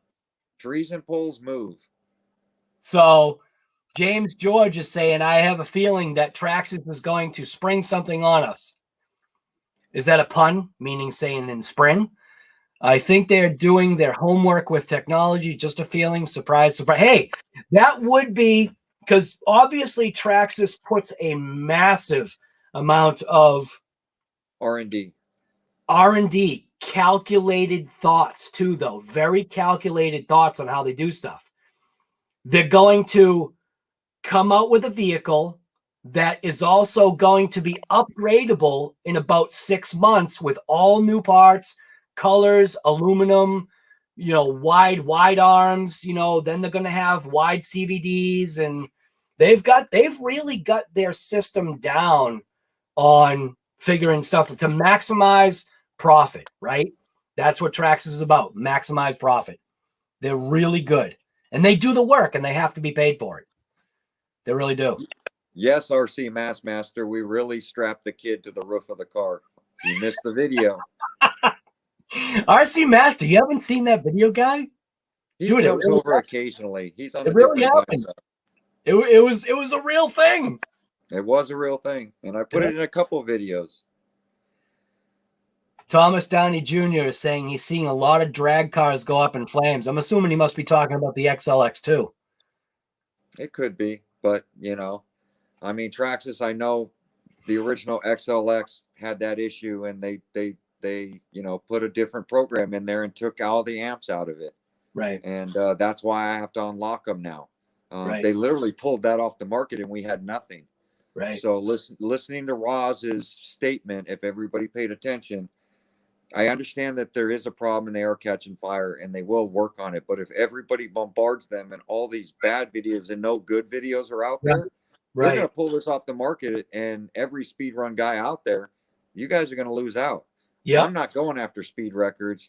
I'm fine with the XLX. Right. So, you know, but still though, even like we were having that conversation about a possible run of just bad capacitors, and It could be. that's literally possibly the only reason why. So it's, and that Castle is a good company, and They are. And they're I've working on it. I've got the Monster Mamba X8S ESCs. I've got 2 of them, and that doesn't stop me, because even just the data log technology that those ESCs have is so valuable for tuning. What did you say that you were going to start doing with your drag cars? You were going to start. You said you were going to start playing with the throttle curve. Yes, because I watched that street video, Yep. you know, a street race channel that I've been following for a while. He actually got into the drag cars during the snow season, and Yep. He's played with the setting in there that can bring the power on slowly. So Similar, and his right, cars are hooking up. So similar to a perfect pass. to a perfect pass, yep. Yep. Which you can just do right in the controller. So And you know, what I give it a shot. What I thought was great was that video that, you know, you sent and that you're referencing is a real drag racer, a real street race to the real track street racing drag racer who Earl has watched from basically a young boy. Yep. And still young, and he's still young. Right, and he's ripping it. And he's using computers to adjust everything, just like Cletus, and doing all his passes with Ruby or all his passes with any car he's got. Nowadays, everybody's got a laptop. The Castle allows you to have the laptop to tune and adjust your ESC, to see all the temperatures, where the spikes are, where all your everything is. Yep. That data is priceless. You can't do much without it. So right. Yep. Castle makes the VXL, or used to, yes. Yep. Right, Earl? Yep. Yeah. I mean, Castle used to make all the motors for Traxxas. ESCs and motors, right. So Trax, yeah. You got to remember, Castle is an ESC company. They're not a motor company. Right. They literally make ESCs. They outsource motors. Yep. So they don't build that in-house. They build the ESCs in-house. But they have motors that they've tested that handle with their product. Now they just switch companies, as we're seeing with Trash Bag, to a different motor company. And I think there's a bit of an issue there. So no, that was a good gut punch right there. Trash Bag in your motor.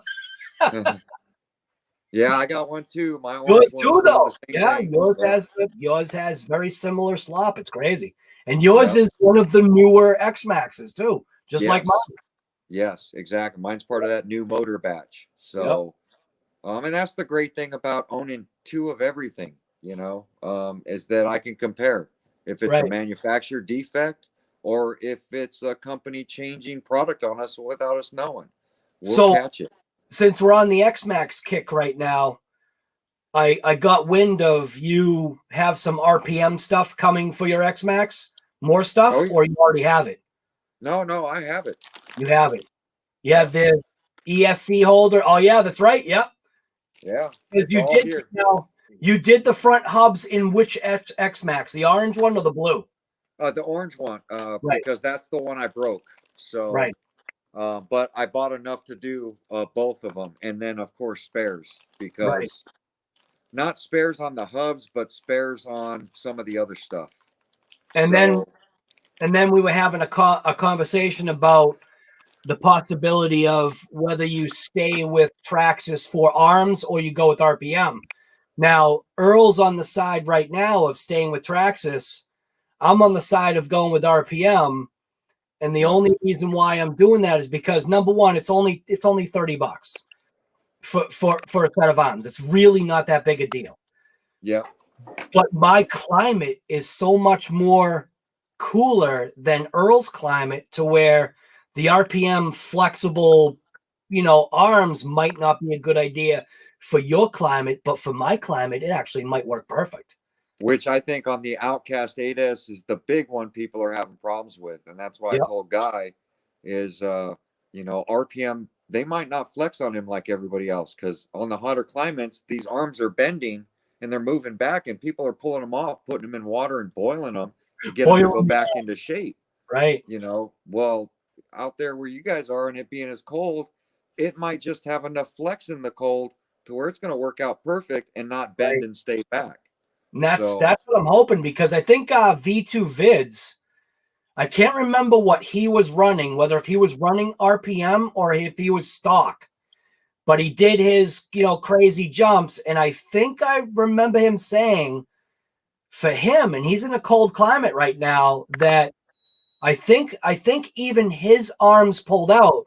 But I think what I noticed is he didn't have the RPM threaded hinge pins. I think he was. And that's the thing, like on the X Max, that was one RC that they said the stock arms are better on because of the hinge pins being pulled out. Now you can put the hinge pin retainer lockers in there, but now you're getting that flex and it's pulling the axles out of the cups. Right. So on the X Max, I'll always stay with the stocks on the X Max, and that's why on the Outcast I was putting so many stock arms on. Come to find out, people are having bad luck putting RPM on the back of the Outcast 8S. That should stay stock, but the front should go with RPM. Yep. Because that's our best solution right now because of the way it's hitting the chassis. It's gonna, and we found it. We found it on the live last night. Yeah. That's why we know the arm is breaking, is because of where it's bottoming out on the chassis. And RPM, all those dig marks from the chassis right on that arm. Yep. Yep. And RPM saw that and they put a hole there, and now it doesn't hit there. Yep. Now, are we gonna have shock issues? We'll find out. We'll find out. But that's the great thing about Guy, is that whatever I do, he's doing the opposite. Yep. So, you know, you guys are getting the best of both worlds, because I'm testing half the stuff, he's testing the other half, and we're literally coming up with the solution in a few months. Yep. So you're getting double the R&D because we're trying different things. And I listen to what Deontay has to say too. I listen to what everybody has to say, because I have no problem buying the part and trying it if I break it. Right. So, I don't listen to anybody. I just do what I want. You just do the opposite. Right. I like to do the opposite only because it's that wonderment of, well, why? Yes. I really want to see, for some reason, for myself. I know that you're probably right, but I just have to see why. And it's only, and the way I look at it, it's only a couple bucks. If it fails, it's only a couple bucks. And it could be right both ways. Right, right. Switching it might not really matter. So all that talk that people are having, that you have to do it this way, this is the only way you must do. Well, you say that, you know what, I'm going to do it a different way. Right. Just because you're telling me that's the way I have to do it. No. I've always been that go against the grain kind of guy. Yeah. And I have to. In a good way. To a point. Right. You know, and that's why I wait for several comments to build up, you know. And I read them all, just like Guy does. We read every comment and we try to make sense of it. You get 30, 40, 100 people saying one thing and one guy saying something else. Well, guess what? That one guy we're not going to listen to. I think RC Master is trying to start some trouble here. Look at that. Don't listen to me. I'm a clown. Are you talking about Clayton? Junior. Earl, have you seen people putting limited straps on the Outcast? Guy talked about that last night on his live. I haven't seen it. He hasn't seen it, but he was going to try it. Yep. If I came across the need where if I blow pulling shock shafts out. Yeah, if I blow out a piston or a valve on my shock, then I'll know that there does need to be a limiting strap. But I was looking at it, and when you're talking such a big RC like that and all the weight, trying to figure out where to attach a limiting strap, that's going to be rough, to try to find the right location to attach something. Where are you going to attach it to? You're going to attach it to the shock tower? Then what are you going to do to the shock tower? You're going to be pulling it down? You know what I mean? Who knows?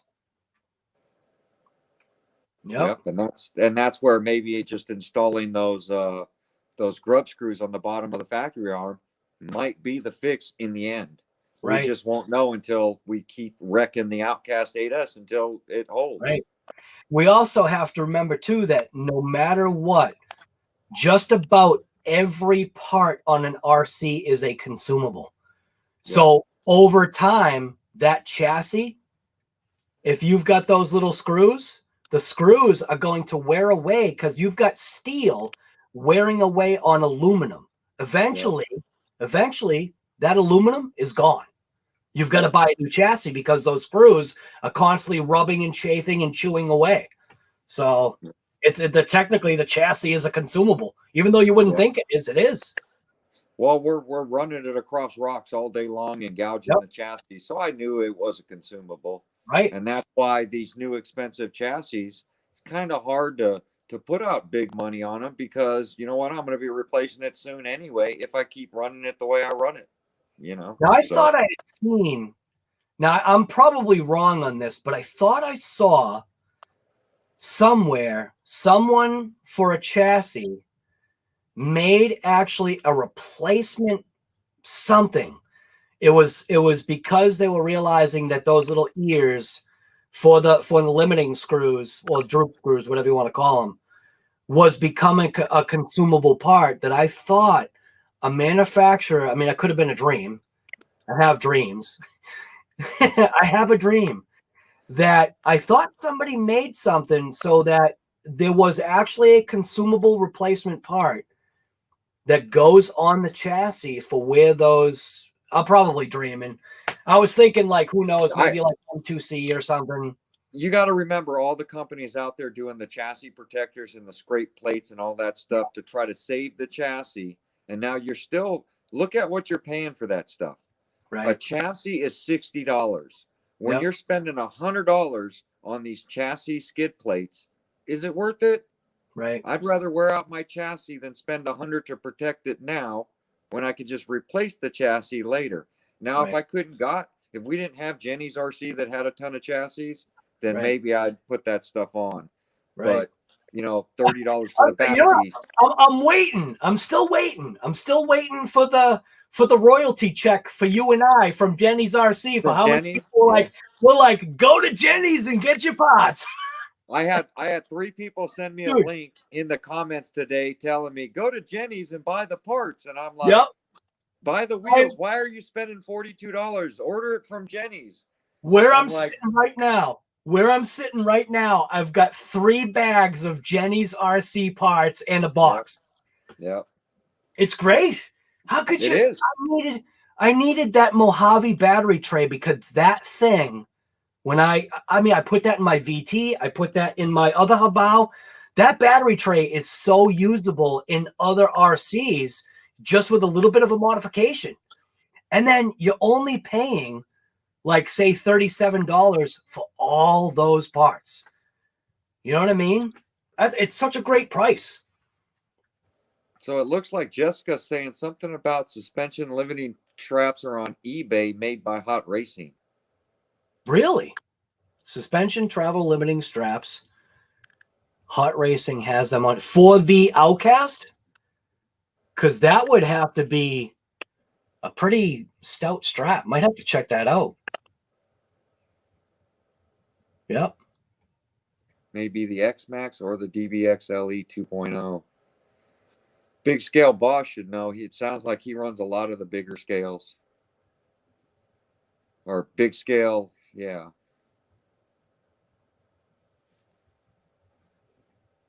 It's funny. M2C did that for the chassis. You're right. Oh, all right. So then I was right. All right, cool. M2C did the consumable little sections for the chassis. That's awesome. Yeah. Now, see, that's a thinker right there, M2C. Yeah. To think of that, knowing his chassis are a premium, to make sure that the consumable part of the chassis could be replaceable is a thinker. Because he is an engineer, so we're not. We're just hammer wrenches.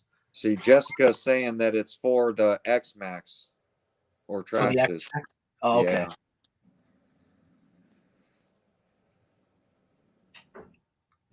Master thinks it was for the E-Revo. Now, I know the E-Revo did have limited straps because it was dropping so far out, it was pulling the stabilizer links front and The rear. links. Yep. So they have limiting straps for that. I've seen those. Yep. There we go. Right there. Big and Cool RC just checked out Jenny's. Yep. 20 bucks cheaper, right? That's the best place to buy ARRMA and Traxxas replacement parts if they have them. They will use, and I've also said, so you still have to shop around, because I made the mistake when I ordered my shocks for my Outcast. If I had just been a forward thinker and ordered the shocks for the Creighton front with rears, if I ordered the Creighton rears, which are the same as the Outcast fronts, I would have saved myself $3. Yeah.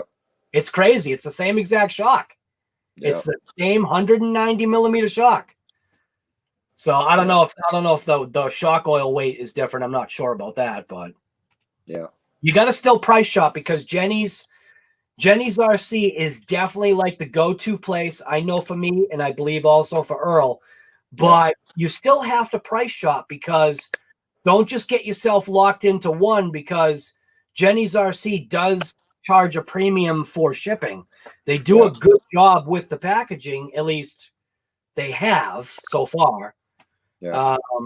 But you got to calculate that $10 or $9 or $8 of shipping, and then just price compare, because you might get free shipping from another eBay seller. Just make sure that they're a reputable seller, that you're not just, you're not just buying a piece of wind. Yeah. Frank, I prefer beadlock wheels on the drag cars, but it doesn't always happen. You know, some of the beadlock wheels are too much, even the plastic ones. Those beadlocks you got? Yeah, they're beautiful. They sure are. I really, you know what? The only reason why I'm holding back on it is because the fronts aren't beadlock. Yeah. I really wish they were. Just because, they like were what too. you said, you're gluing fronts, and you actually like to change your front tires. I do, depending on the weather, because I run purples and golds. So and having the beadlock is so much more convenient, because you're not gluing. Yes. Yep. Yep. And when you're there in between rounds, if the surface isn't what you want, like on the plastics, I just had different wheels that were glued, and I'd swap them in and out. But you're buying a lot more tires. Where on a beadlock, you can just, in between rounds, take that tire off, put on a softer compound. If the sun's going down, it's getting cold. If it's hot in the middle of the day, you can put a harder compound on it. So you get to play with it on a beadlock. I think RC four-wheel drive has the beadlock short course wheel, which is what we need. It's a beadlock short course wheel in a Mickey Thompson. So it's got the 3.0, inside diameter to 2.0 outside diameter, which is what we need. 2.2 to 3.0. Yeah. And it comes with two different offset hubs. So you can space in or space out depending upon, what you needed. And I thought about trying it. I'm just, the leery part is I don't want to buy it and not be able to use it, because the offset is that far off. Do you know what I'm saying? I think that's what people aren't getting. Like me and RC Guy Garage, we're not out there prep racing. Yep. I'm not a prep racer. I'm building my car as fast as it'll go, as much power as I can put down. And I don't care what parts are on it. Yep. I'm going to make it as fast as it can go with as big as batteries I can put in it. Yep. So, and I'll race, and every event will have either grudge racing, or they'll have an unlimited class or something of that nature that you can always run your RC in. So don't think that you have to build your prep car for a prep race. That's primarily what you do, is the unlimited class, right? I do the unlimited class, or I go out there and grudge race. Right. Right. Put $10, $20 on it, and make somebody mad enough to where they want to race you. They call you out. Yep. I'm a street racer at heart with real cars, and I'll do it with RCs as well. A lot of guys, even some of my friends, they don't Going over 100 miles an hour in an RC car, everybody thinks it's easy. Get out there and do it, because I'm telling you, I've built cars for my friends, and hitting that 100-mile-an-hour mark makes you shit. Look at Mike, or look at Game Changer. Game Changer, he ran the one I built for him. He doesn't have nerves of steel. He's shaking. He's scared of the thing now. Yeah. And it's set up 1-to-1. It's not for everybody. It's that adrenaline that gets you speed running. Yeah. So RC Garage has got a little bit of it, and it's something fun and different speeds to get you to different levels. Right. So, I like to tell people I'm a 130-mile-an-hour guy. Yeah. I want to get to 150, and that's where I want to be. But I'm 130 mile an hour, and that's fast. I beat a lot of people at 130 mile an hour consistently when they're going 140, 150, but they're just not there consistently. Right. So you've got the consistent timing, which is what's benefiting you, which is why you're beating the faster car. Yes. Yep. Because your reaction time is right there and your setup is there. And I'm trying to do it with the Drag Slash and the DR10. I'm trying to set them up that way as well. Because obviously, I think we're both subscribed to Roz, right? Yes. Right. Now, and watching his progress, there was a little bit of controversy, I think, in the very beginning, but he's a consistent, what is he, 150? He's a consistent 150 driver now? 160. Yeah, 160. Okay. 160. And when you see that car go by him, he is on an unused brand new highway. He's got the perfect conditions to do it on. It's a brand new paved surface. Right.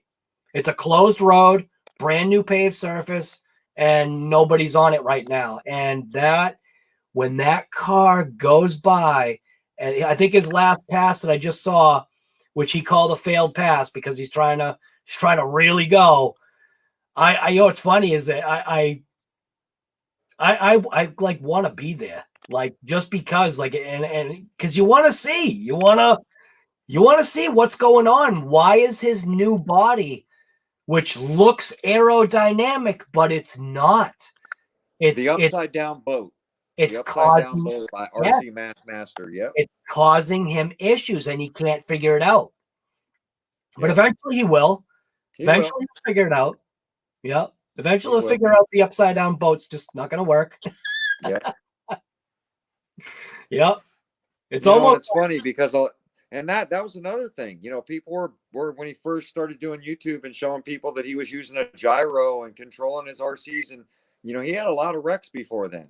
I'm gonna say it right now, just based upon, and I'm not a speed racer, but I have a mind that sees things. I'm guessing because even though his body looks aerodynamic, from what my eyes are seeing, his first two humped sections of where his front wheels are, I feel it's too blunt, and he's causing a turbulence that's screwing up the back of his car, which is why right now he says it's so loose. See, and I think it's right in the middle.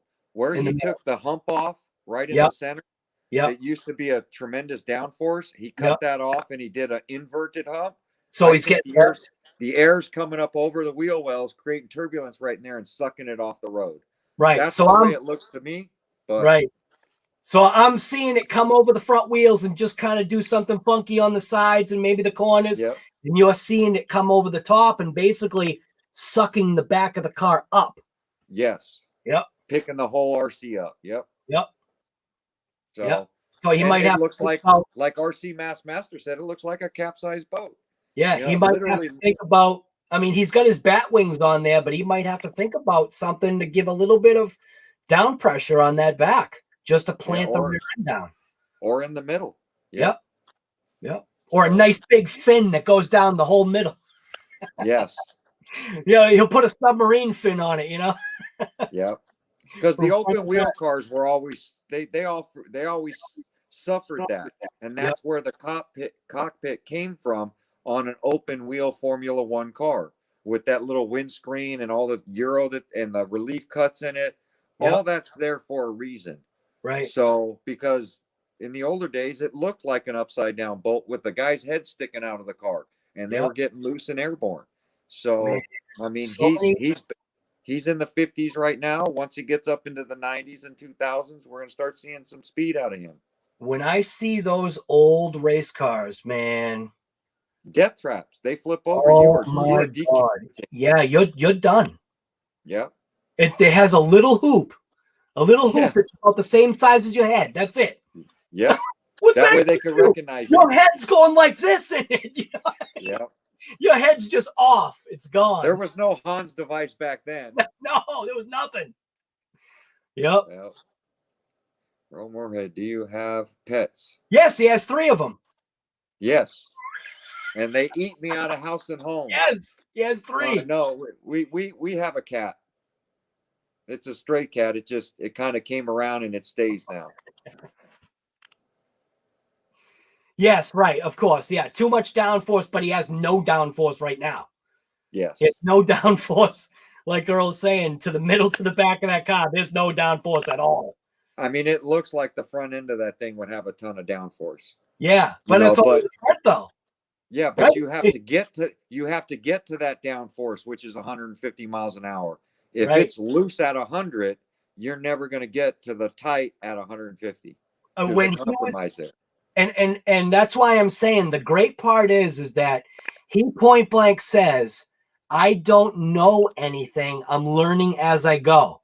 It's and all a learning curve. When I saw him set that front end high, and he's like, you know, you could see him, he's thinking about it. He's like, all right, I'll just roll into the trigger and the wind will just force that end down. But what he was forgetting, he's already a ramp.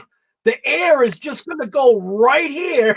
Yeah. It's not going to push down nothing because it's already going under the car. Yeah. Yep.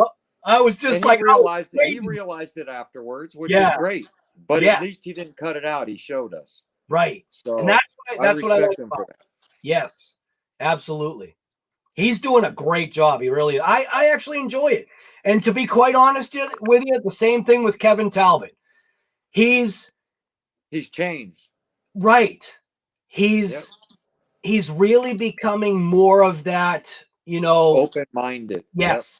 Open-minded, regular guy, just saying, you know, I know it's going to cost me money. I know it's going to be a learning process, but each step I take, whether if it's a fail or a pass, I learned something. Hopefully I learned something from it. So he still hasn't been able to go 100 miles per hour on dirt, which I'm telling you right now, I want to try that. I'm not even 100 miles per hour in anything, but I like that. I like that idea.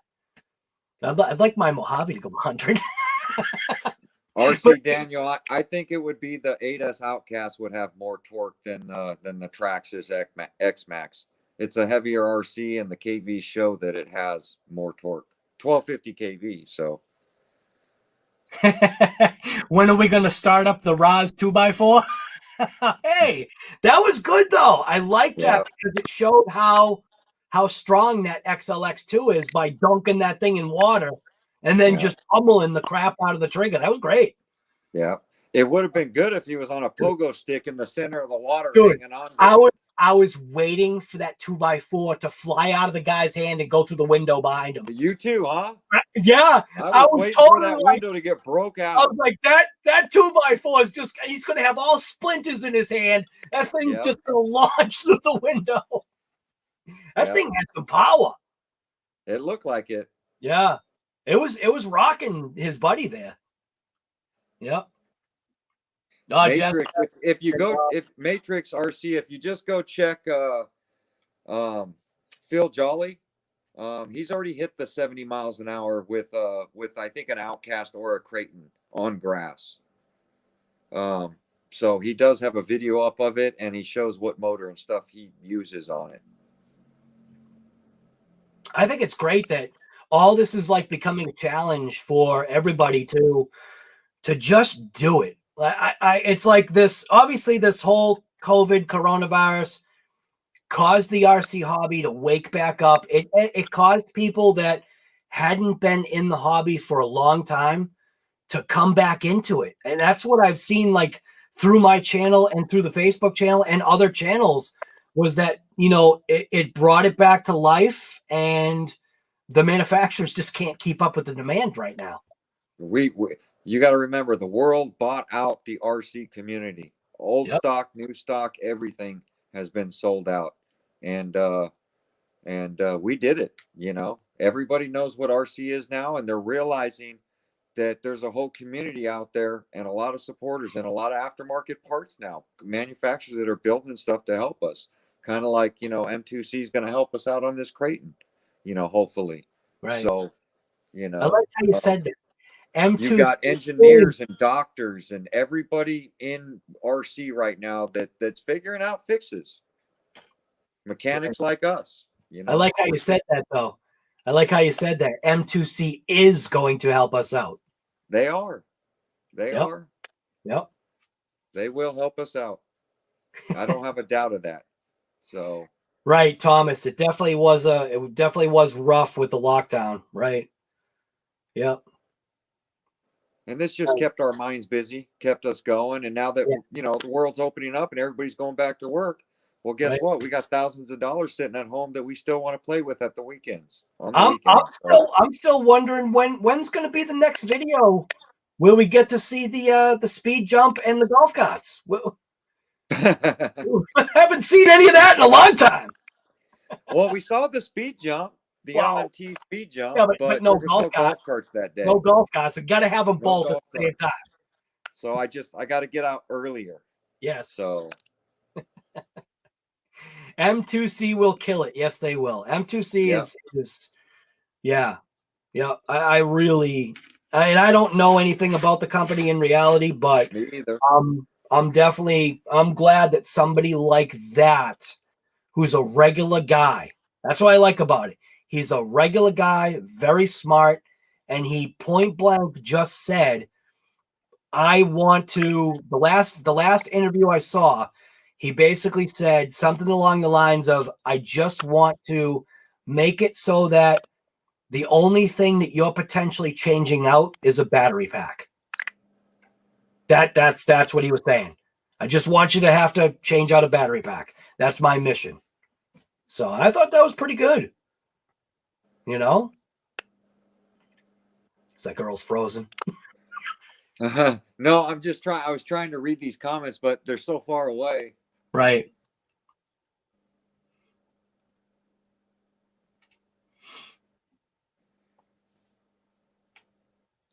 Yeah, but all right, I'm going to get up out of here. I don't know if you're going to stay on much longer, but I have no battery left and it keeps beeping at me. Right. I'm surprised my audio lasted this long. I think because there was nobody else in the chat. Right. Yep. 76. That's not too bad. How long are we on here? Wow, 2.5 hours on here? Yeah, it went by real quick. Now I know how you do these 3 and 4 hour lives. Yeah. I tell you, it's definitely the people that roll in. Obviously, you and I had some good things to talk about, which took up a good chunk. You know, we talked about the creighton. We talked about the wheel issues right now that we're suffering. Yeah.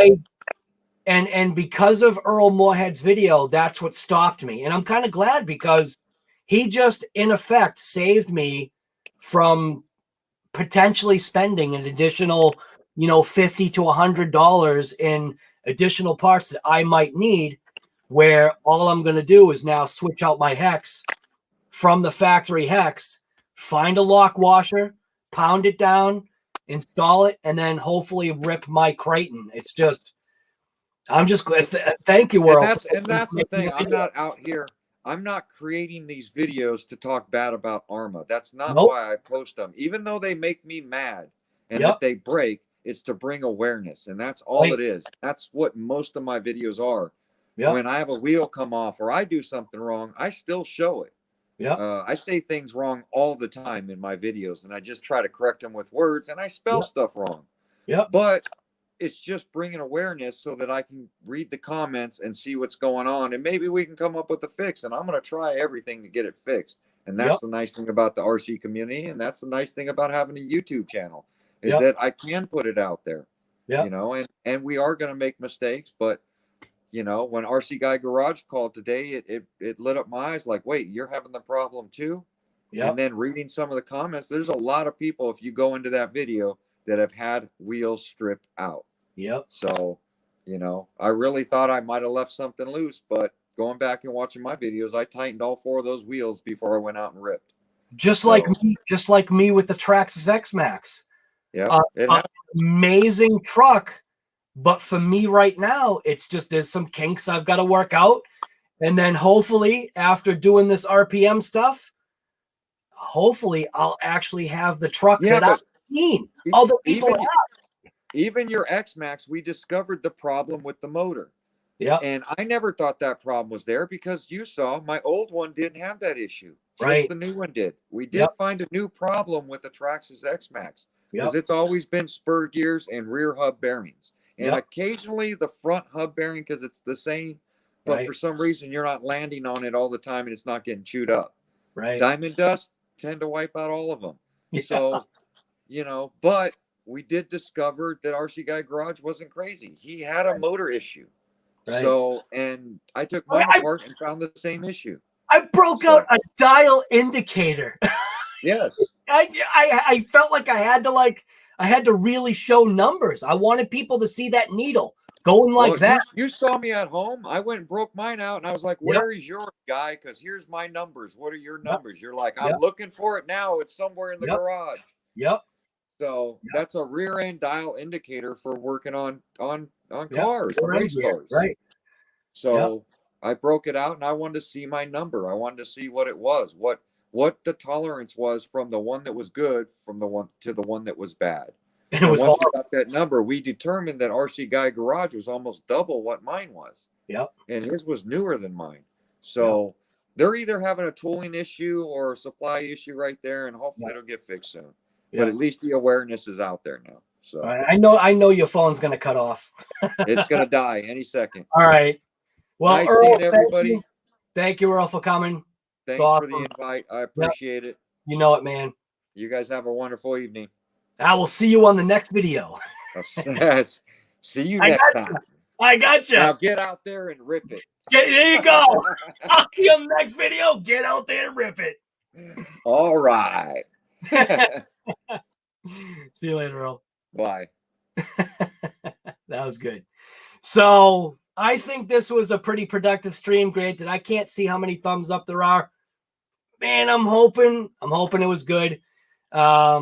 I just really think, and Earl's, you gotta understand, like me with Trash Bag, I'm not pounding down Traxxas in any way. I love every Traxxas that I have, except for that one, because that one's giving me a, you know, I want to, you know what I mean? I can see that thing right there. I just want to punch it. And the last accident that I had was obviously 100% my fault. I get it. I watching V2 vids, you know, watching, you know, everybody else, watching Talbot, basically, you know, listening to Earl, him literally leaving his trash bag, like his trash bag. Now, literally, I just call the X-Max trash bags. But you see Earl, like, almost always has his X-Max, and he calls it his backup truck. Because if he gets out there, and let's say he rips his Outcast or his DBXL-E or whatever other vehicle he takes out there, he also normally always has his X-Max, because he knows that once he breaks or expends the packs in whatever he first drove, he at least will have the X-Max to kind of finish out his trip. Now, when Earl goes to those places in the desert, that's a 2-hour trip one way. He drives 4 hours to go and do those videos. So that's why, like, even for Earl, you know, when you watch his channel, help a brother out. Watch his ads that are on his channel. And that's, I say the same thing about mine. Just let the ad go. You're not going to miss nothing. Nothing's going to be missed. But the ad revenue, obviously, is what helps pay for the channel. It's paying for his gas. When you think about it, I mean, he literally told me how much money he spent in gas, because He went to that desert every single day for 8 days in a row. That's how much money and gas. That's hours of his life. I mean, granted, he was with his kids, so, he had, that quality time with his kids, but that's 4 hours of driving so that he can do, technically like a 20-minute video that we watch. And that's, I think he'll fully, he normally tries to fill up a GoPro. So he brings enough vehicles to fill up a GoPro when he goes. He tries. And it doesn't always work out. Look at what happened with his creighton. He did a video. He was finally excited. He's like, I'm finally going to be able to rip my EXB. I've got the new diff in there. Everything's good. I think my wheels are nice and tight. Takes it for a rip. And now he's got gear grinding issues. Now, I know why he's got gear grinding issues. He's going to put out a video about that. And we're going to see what's going on with his creighton. Now, I stopped my creighton because of Earl's video. Earl's video showed me that if I go and run on 6S, I'm going to ruin my hexes and I'm going to ruin my wheels. So I am going to the hardware store tomorrow to go ahead and get the washer that is right here. So the washer that is right there,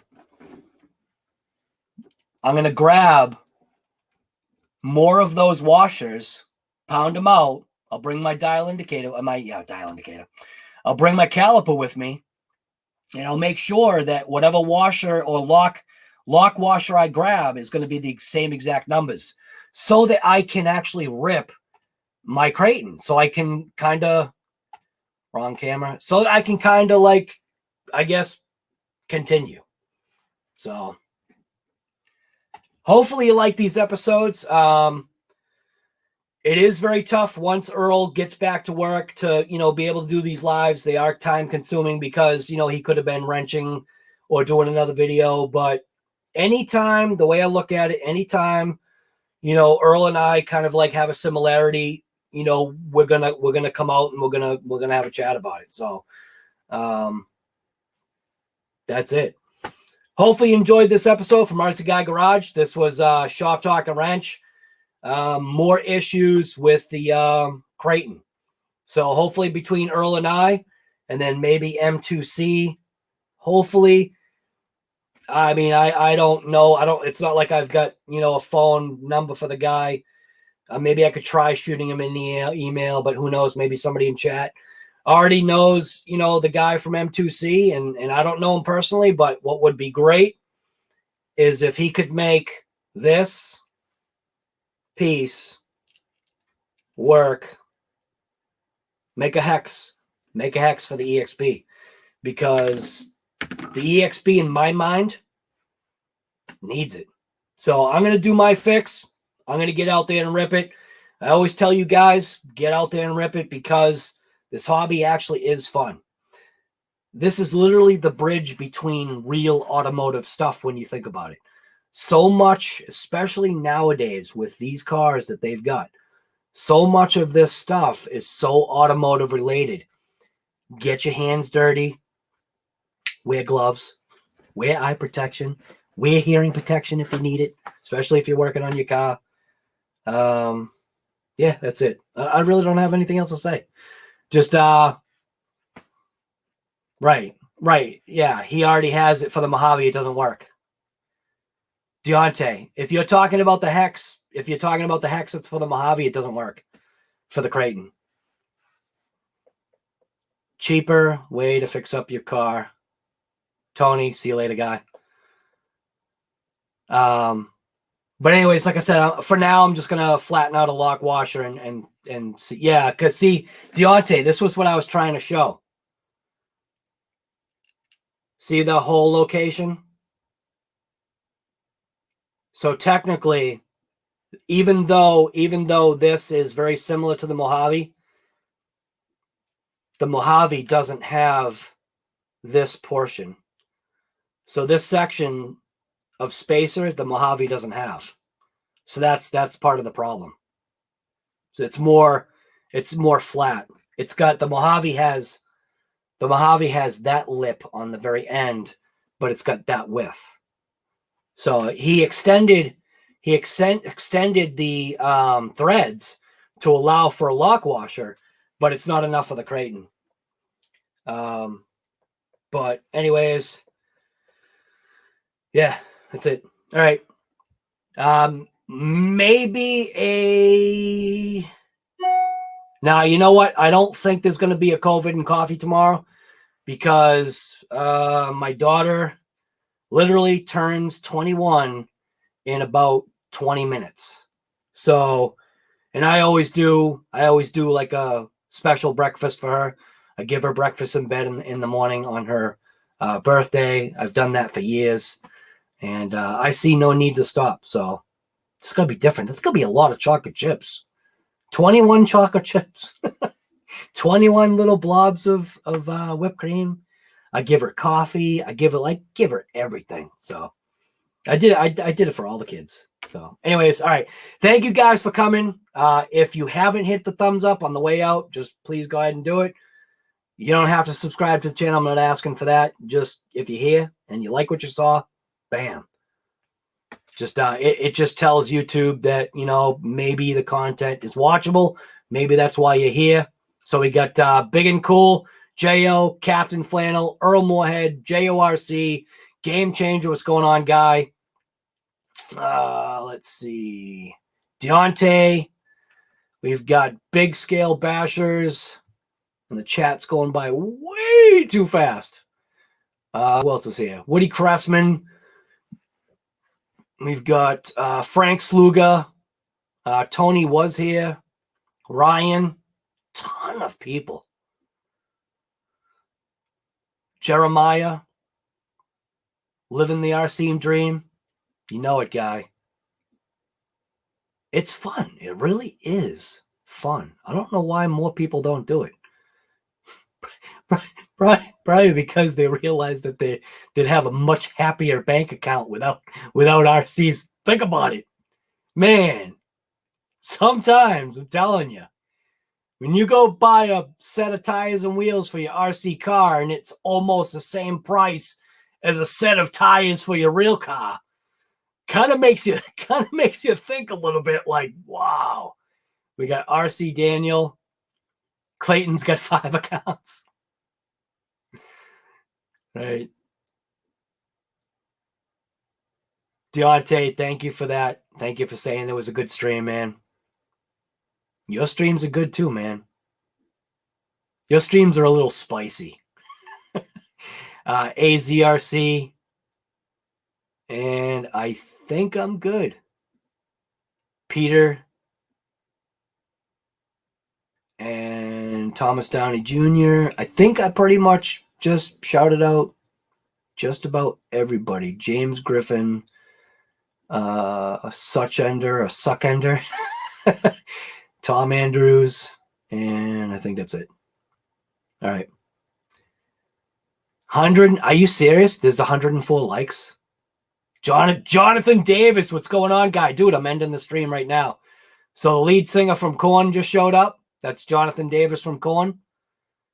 Christian Harris. It's hard to get out after work. Right. Yeah, that is tough, man. Kyle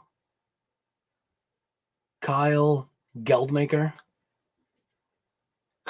Right. Used to get tires for Honda Civic for $100. Right. I know.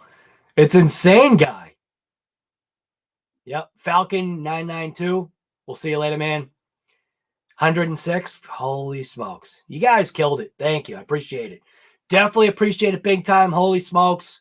The last 2 lives, absolutely insane. 107. Oh my God. What if there were no dislikes? Right? I'm always gonna have dislikes. I know there's people out there that can't stand my channel. That's all right. It's what it is. You know what I mean? Yep. So, anyways, they go, see Frank See, Frank, what happens when you do the muscle thing, it always erases it. Yep. RC Master, I don't think you don't have to hold those. That's just literally Frank Sluga is usually all right to let go. He just did the muscle arms. So he's usually fine. Right. Jonathan Davis, I actually can't let that comment go. So trying to just keep the channel nice and clean. So, all right, I'm out. You should get out too. Like I always say, you should just get out there and rip it. Thank you guys for coming to RC Guy Garage, Shop Talk and Wrench, working on the Creighton, and there's still stinking issues. So we will see you later today. Yeah, well, actually, no. See you maybe later tomorrow. We'll see what happens. Tomorrow's my daughter's birthday. A little bit more. I'm sorry. I don't mean any disrespect, but definitely an important day for her tomorrow. 20 stinking 1. That is absolutely insane.